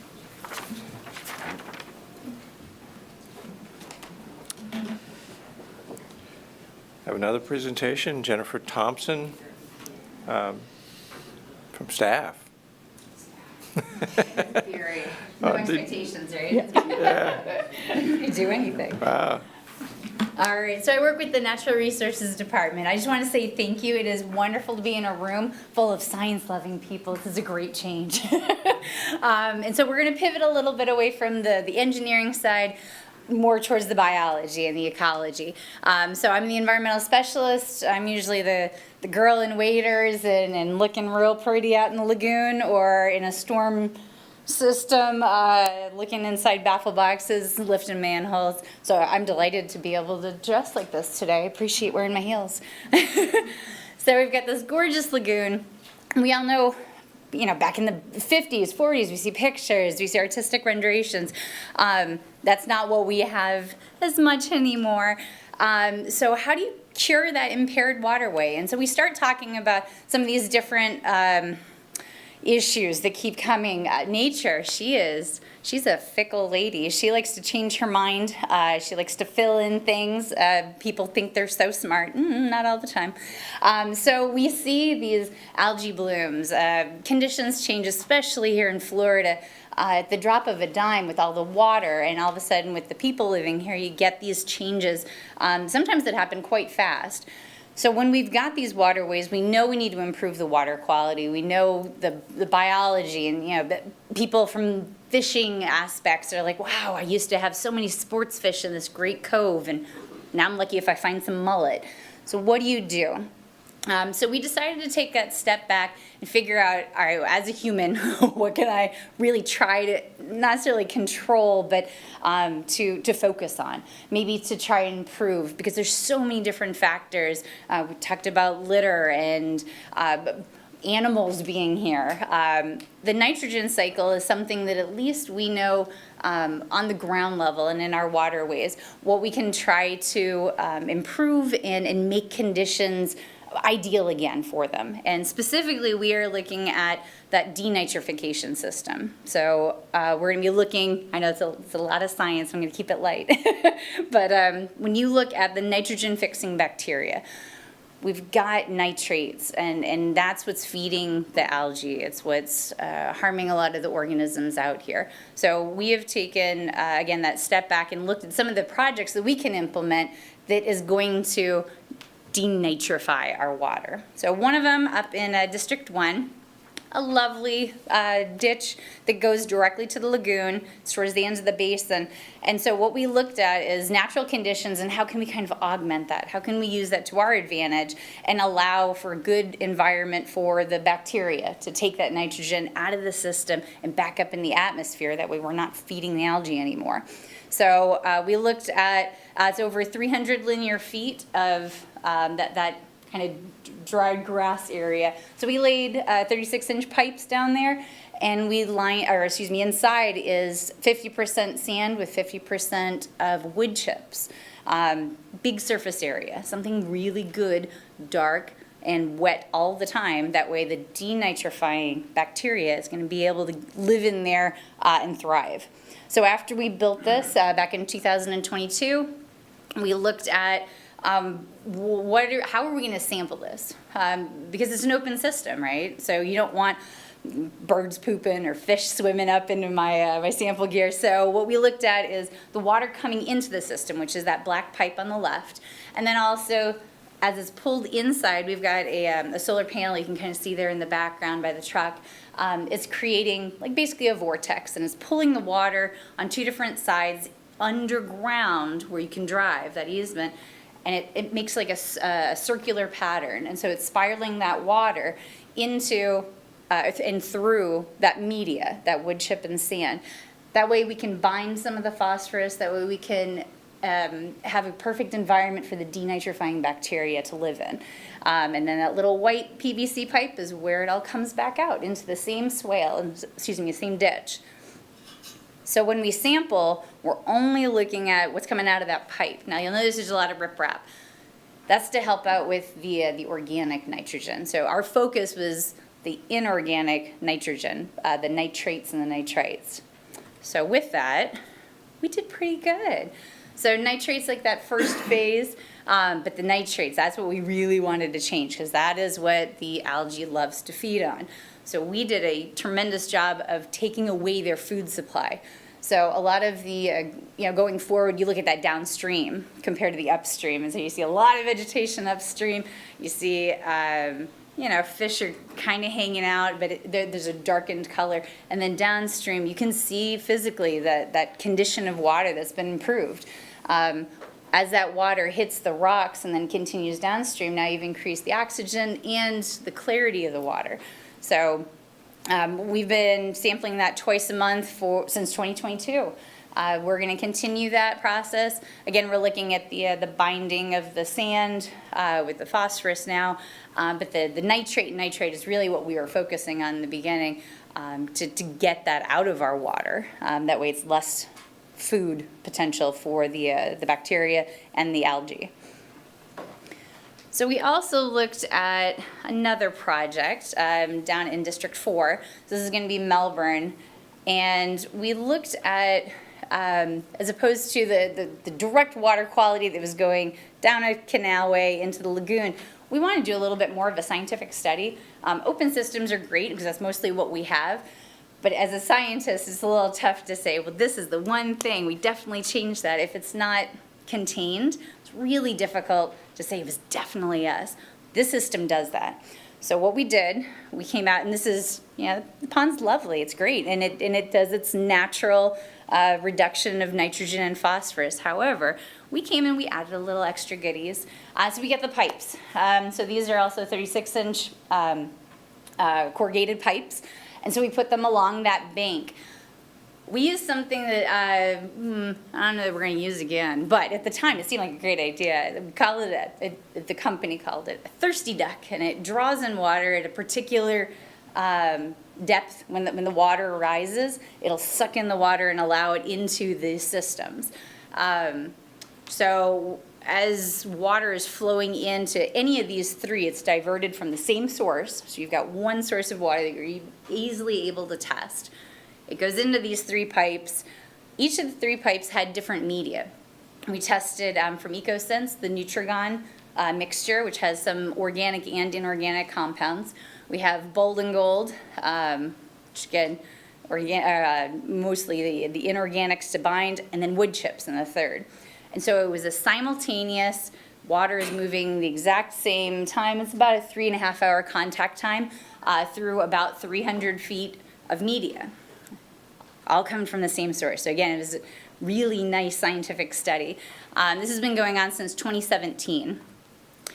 So we've got some data for you guys. Basically, what we wanted to know is, what should we be using? If it's saturated all the time, if it's not exposed to the oxygen, if it's conditions that we usually see in these channels, what should we be using? You hear about different cost analysis benefits and the breakdowns, but really, until you test it out in the field, you don't know. And so that's exactly what we did. So when you start looking at the percentage, certain numbers jump out at you. The good news is what we usually use for our Brevard County systems is the wood chips. And sometimes we'll add sand or iron-enhanced sand. We'll add some goodies. But again, in 2017, those were the three primary targets. So looking at the wood chips, we definitively found out that was the front runner for reductions. And also for the cost benefit, that is definitely what we were hoping for, because it's sometimes not as expensive as your Bold and Gold and your Nutrigon. And we've got that readily available. So thankfully, that's continuing as far as a sampling project. Again, since 2017, that is a lot of sampling, a lot of different rainy seasons and hurricanes. The only hiccup with this particular project is, again, I was talking about that thirsty deck. When water elevations are at a particular level, that's when it pushes through. Mother Nature says, I'm going to give you 0.02 inches today. I'm not going to give you 3 inches tomorrow. So you try to play with those numbers. It is difficult with the volumes because things have to be kind of just right, which is why there's not a huge number of sample events, because you have to have nature kind of cooperating with us to push through that water, through the system, because you don't want to sample stagnant water. You want fresh, whatever that bacteria is feeding on, and then the cleaner water downstream, that's what you want to sample. That way there's not any kind of bias in there. So when we're out there sampling, we're looking at which media is going to be more suited for a particular site. So as long as it's saturated, again, so now there's not oxygen for that bacteria to feed on, now you've got these numbers. So we learned very important lessons. FDEP here recently has asked for, if you're going to use something else other than the Golden Gold, you need a lot of data after many years of, for research to say definitively, yes, this is working. This is how much nitrogen is being taken out or how much phosphorus is being taken out. They can get the credits. So this will be continuing. The only thing I'll touch on for this one, organic nitrogen. So again, this is a denitrification system. That wasn't the goal. It was inorganics to get rid of, which most definitely happened looking at those numbers. What we did was we took a step back and said, all right, well, what else can we do? How do you address the organics in the system? Because the water is coming in from wetland areas and developed areas. So we've got a lot of trees, a lot of leaves all coming in, and so that changes the numbers a little bit. What do you do? So in order to address that issue, we've taken that step back and looked. We're adding in a solar bee. So that's going to be taking water from the bottom and kind of pushing it up and aerating it a little bit more, which should be able to take care of some of the organic components, just making that overall health of the pond increase. But as far as the underground part of this, and a lot of times we use this media in like just swales, ditches on the side of the road that you'd never even know is having treatment. We're looking at what is the most beneficial in our systems. We get different salinities, we get different pHs, depending on where you are. Even the districts, again, that first project I showed you, Sunset, there's a higher salt content up there. Well, that's going to react differently in our media. You're going to have different variations in the bacteria. So anyway, there are some really good outcomes with this as far as reducing our nitrogen. That's all going downstream and eventually into the lagoon. We were delighted to see that statistically significant changes, like we are making a difference with the nitrate especially. But all these components are helping clean the water quality, and downstream, the issues, you don't see the vegetation growing in and choking out the ditches. We're seeing improvements. So that is about all I've got. So thank you for having me up here, and I will be more than happy to answer any questions. Yes? Does one of the mediums last longer than others, and what's the replacement on these? So that's also part of the study with that second project I showed you guys. Again, you hear things like, oh, it's about 20 years for wood chips. No one's really studied that. We certainly haven't. So this is, again, very few projects are isolated. You've got all these other field components coming in and wreaking havoc. This one, doesn't matter if a hurricane comes through, doesn't matter if a flock of birds comes over. That is what is going in that pipe. So we're able to definitively say that is the wood chip versus the Golden Gold versus the Nutrigon. So we're actually looking into that continually, actually. So we're looking at the microbial population in there to see is it sloughing off? Is it adding to the nitrogen at some point? Because we've heard stories, but no one has any I haven't seen a study yet that says 13 months, that's when things start changing, you see these little augmentations in numbers, sometimes with, again, outside influences, because usually you don't have a closed system. So that is absolutely something we're investigating, which is why we're still sampling to this day after, 8 years. So we'll be continuing that probably until I retire. Good. More questions? Yes. Yeah, I was just wondering, I think you answered the question in what you were just saying. So that the Sunset Avenue project, that's just a sampling thing then, right? You're just diverting a little bit of water out of the ditch and through your system and then looking at what it's done when it comes out, right? So the idea with that, oh, sorry, go ahead. Yeah. So it's not like a baffle box where you're filtering all of the water that's in the ditch. Correct. It's just a test. Correct. Okay, So at a thank you. particular level, that the ditch water is going to come in and get pulled into our system. So really, we're looking at just having that outflow, better water quality than what was coming in. That particular area, well, it's your district. The idea of slightly developed, most of that water basin, that is agricultural. There's a gentleman up the street that has a whole mob of emus. So we've got hairy cows on the next property over. So again, it's very rural. So yeah, the idea with that particular project was just how can we minimize the nitrogen that's going into the lagoon? Well, I mean, it's more than just a test. We looked at the base flow, right? So, 365, however many days there are in a year. My brain's not working, but, most of them, you have very little rain or no rain, and so you have this, base flow coming down the canal. Then you have a handful of days with heavy flow.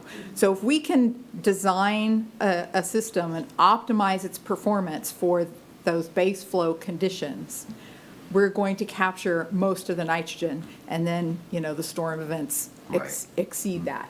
And so the project was designed to capture just the regular daily flow and treat that.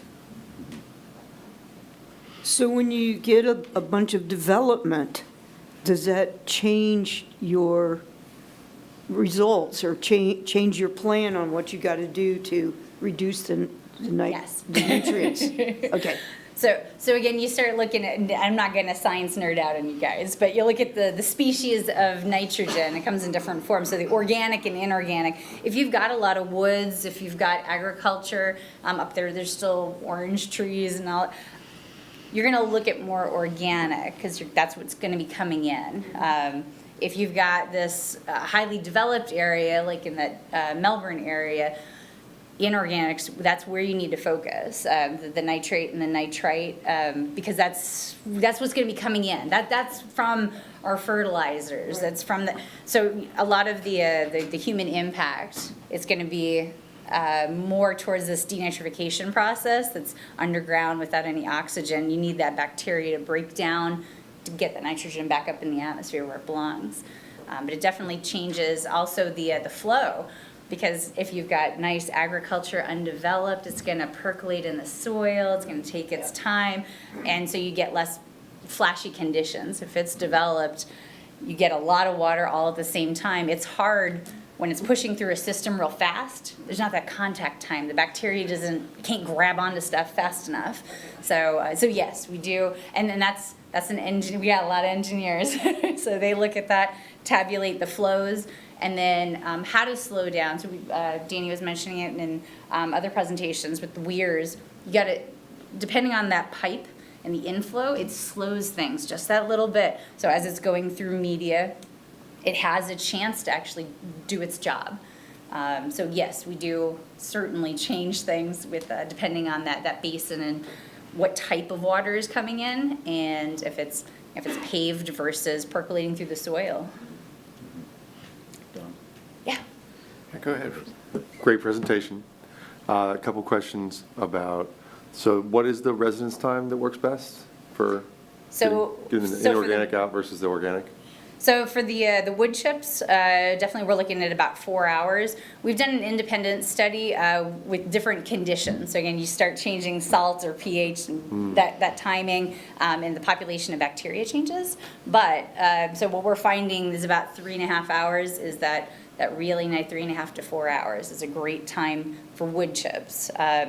Still working on the other less organic mixtures like the Bolden Gold and the Nutrigon.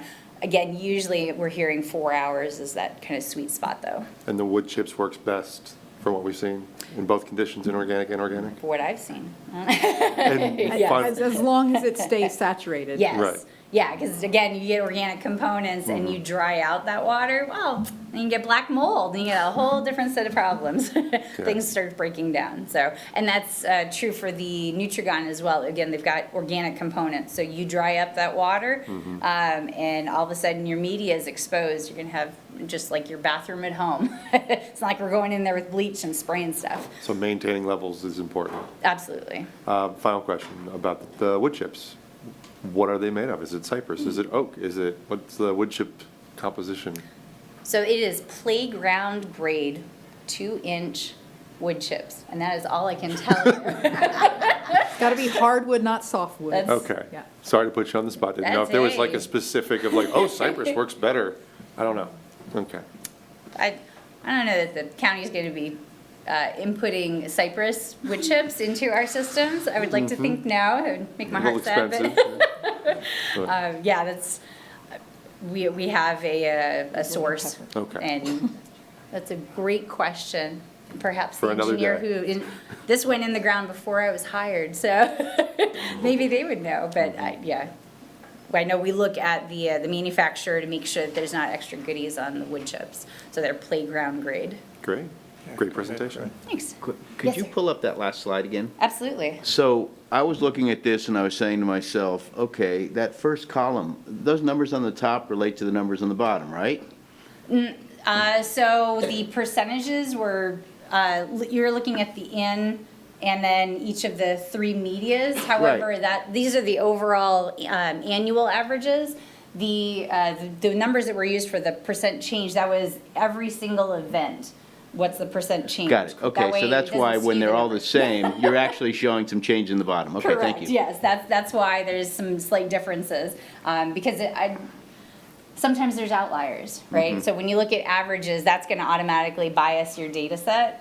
So what I did was looked at each individual event, and I did the percent changes, just to look, that way it's post-hurricane, all of a sudden we have 5 milligrams per liter of nitrogen as opposed to our average 0.2. So that way it eliminated a lot of the bias for those percent removals. Great, thanks. Of course. That was good. I love number questions. Anybody else?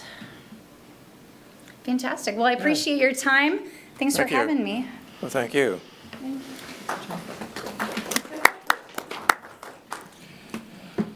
All right, we got a video.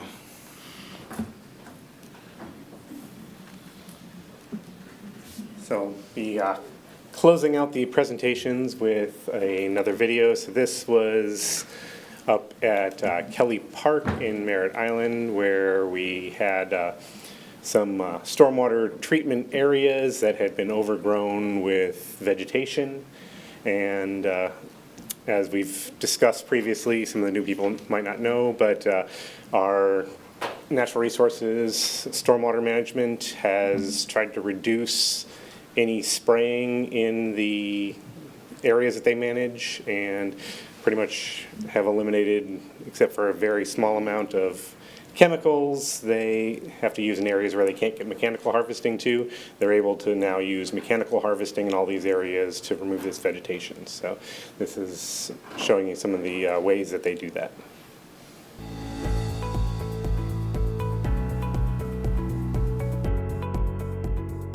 Today we're at Kelly Park West on Merritt Island, harvesting cattails mechanically out of the stormwater pond just adjacent to the park here.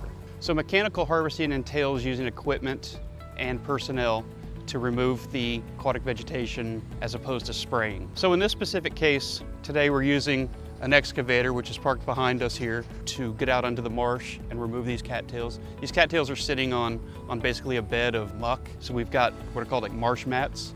We drive out on the marsh mats, and it gives us a nice stable place to set the excavator and start removing them and piling them up. So in addition to the excavator, we also have a specialized boat that we use called a We-Do. It's a really, really interesting boat with a bucket on the front that uses hydraulics to remove the plants out of the waterway. It also has a cutter bar on it where if we cannot remove them, if they're too deep, we have to use the cutter bar to cut the weed itself. When the boat gets the rake full of vegetation, in this case cattails, he'll bring it over to the bank where we have another excavator sitting, and he will remove it from the water and pile it.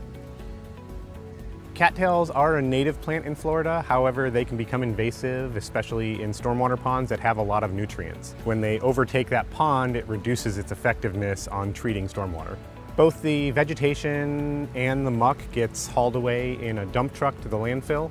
Once it's there, the landfill uses it for beneficial purposes, for covering up the top of the landfill at night to trap in the odors and keep the garbage from getting away. Removing the cattails not only increases the footprint of the stormwater pond to allow for more treatment, but it also removes the nitrogen and phosphorus pollution that gets sucked up and absorbed into the cattails themselves, removing pollution twofold. Prior to the harvesting program, these stormwater ponds were treated with herbicides to get rid of this vegetation. Now that they've implemented this program, they've been able to reduce the amount of herbicide use. So while we were here, particularly behind me, we found several feet of legacy muck that have been basically sprayed with glyphosate for years and years and years. What we've decided to do, it's kind of outside of our spectrum of work typically, but what we've decided to do is remove the cattails off the top, then return at a later date and remove the legacy muck. This project is being funded by the Save Our Indian River Lagoon half-cent sales tax. We estimate that we will remove roughly 2.5 million pounds of vegetation before the job is complete. Even though mechanical harvesting takes more effort, we felt it was important to reduce the amount of chemical pollution that was going into the lagoon through herbicide. You can reduce other chemicals that can get into the lagoon as well by reducing or eliminating your use of fertilizer, and also making sure you keep up on your car maintenance to prevent it from leaking oil and other fluids that can flow down storm drains and into the lagoon. Find out more ways you can join all of us in getting to a healthier Indian River Lagoon faster. Visit us at lagoonloyal.com.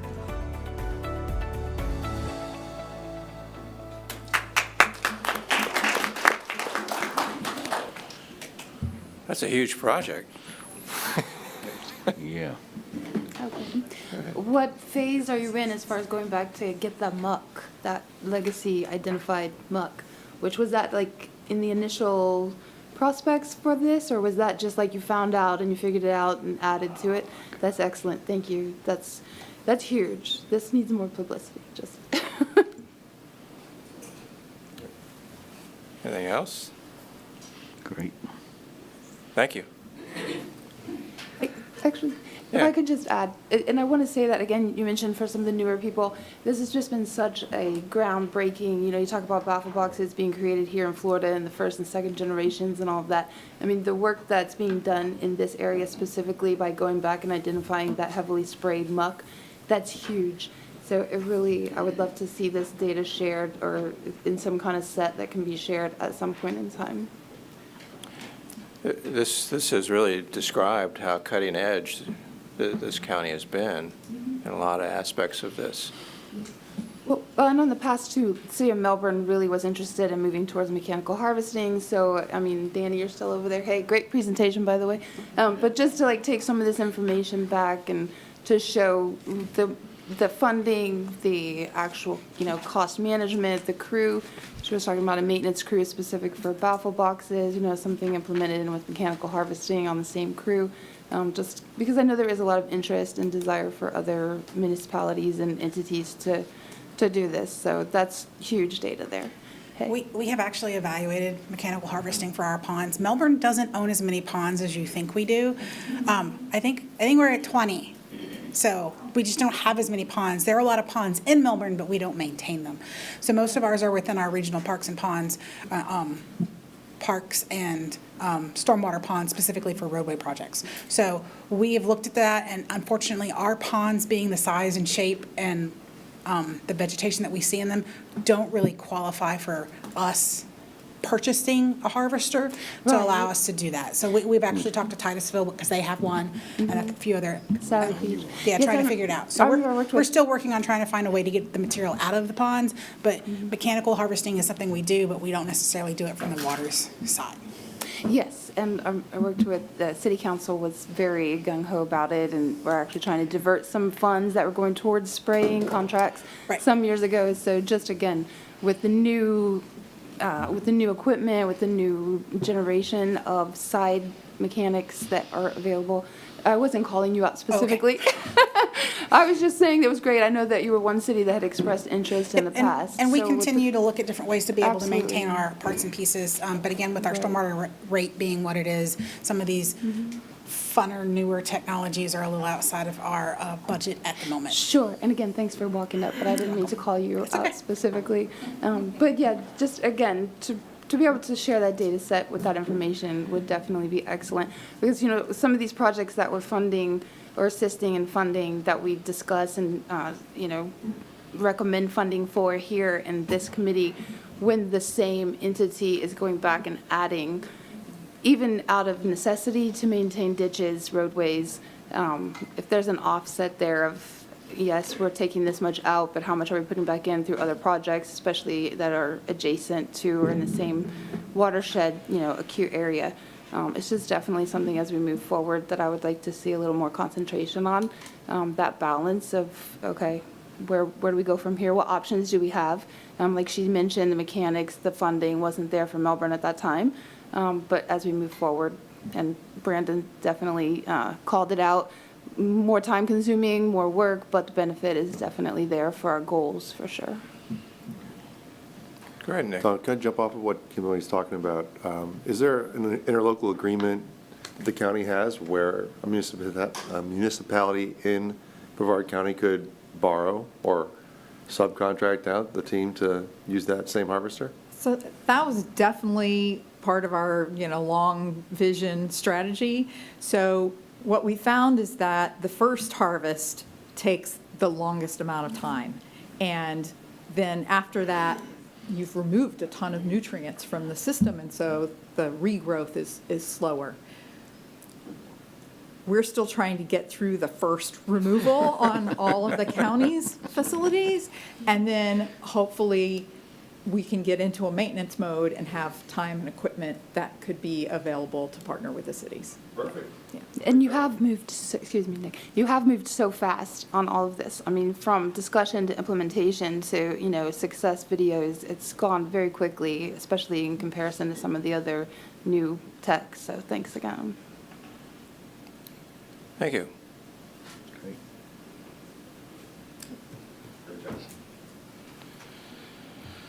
Right, on to old business. Any old business? Any new business? Well, there will be new business coming up. So we'll put that to later. We have one general public comment from Vince Lamb.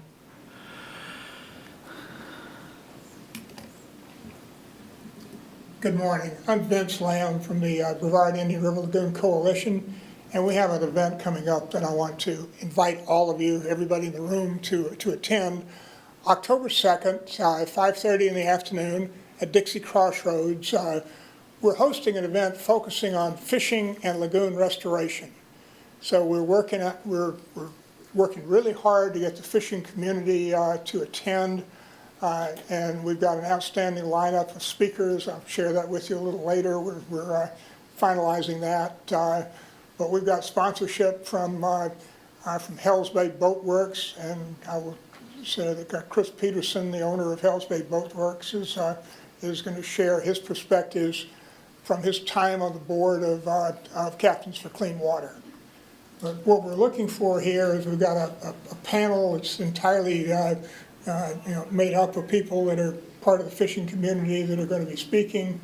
We're going to have at least a 20-minute Q&A at the end, and we're hoping to get feedback from the attendees in terms of, what do you think works? When you think about fishing and, what that we're doing for lagoon restoration is considered to be working for lagoon restoration. I imagine we'll hear a little bit of the other part too of some of the things that we're doing that the fishermen don't like. We probably need to know that too. So we have a capacity of about 150 people. Laura Lee is feeding us all. First 45 minutes, we're going to have some really good music, and the exhibits will be open. And we'll have, I think we're going to have 8 different organizations exhibiting, including the county and the IRL NEP will be a part of that. We're going to try to have some exhibitors that are fishing specific also.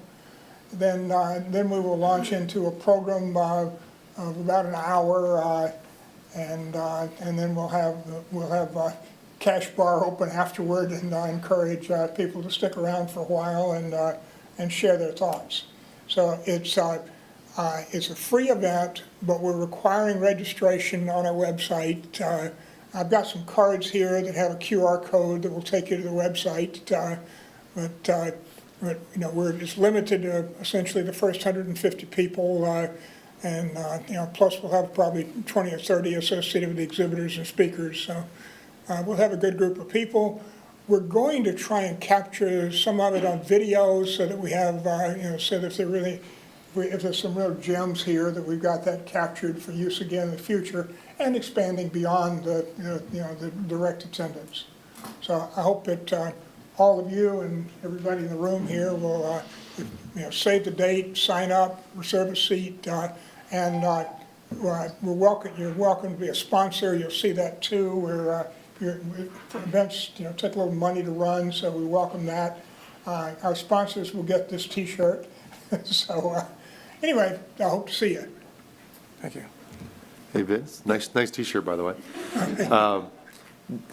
That's on October 2nd. Yeah. Will you also be at Indian River Lagoon Day on October 18th? Yes, yes. All right, Yeah. great, just checking, making sure. Okay, good, yeah. Okay, any other, by the way, suggestions from any of you are welcome too, in terms of how we can make this as successful as possible. Just one comment. Now that I've heard it's 150, I'm glad I already signed up. It's all over Facebook, so thanks. Thank you. Any other public comments? That was the only sign-up sheet I had. All right, comments from the members? Any final comments from the members? Wow. Go ahead, Laura Lee. We've got seagrass growing all along the west shore of the river in front of Titusville. So after all of my complaining and pushing and threatening, it's a miracle. It's astonishing. I mean, a year ago, it looked like a desert, you know, and this year, you can stand on the Rotary Pier, which is just across the street from Dogs R Us restaurant, and walk out on the pier and look down into this just beautiful seagrass. It's all covered with epiphytes now, so it's not so beautiful anymore, but there's so much life there. It's so full of life. And you can look south, and as far as you can see are the brown patches of seagrass.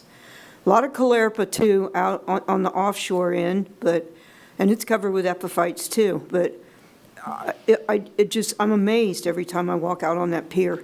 So I hope that the seagrass is moving south and that it'll just keep marching south, but I think it's miraculous the way the Titusville shoreline looks now. It's incredible. And we see manatees ripping it up too. Yeah, they're having a good time. So, yeah, it's pretty. I think at the end of the day, we can report all the process measures we want, but unless we see some outcome measures, people are going to wonder what the heck are we doing? So I really appreciate those presentations that were covering that. Don, one more. I know I'm a broken record, but October 18th. Well, you got 10 more minutes left. So. No, 10 more minutes. Indian River Lagoon Day, at Front Street Park in Melbourne. The committee's putting it on just like it does every year, and we got some great vendors lined up, and the coalition will be there as well. And hopefully they'll have those really cool shirts for sale. We'll see. Thanks. Move to adjourn. We're adjourned.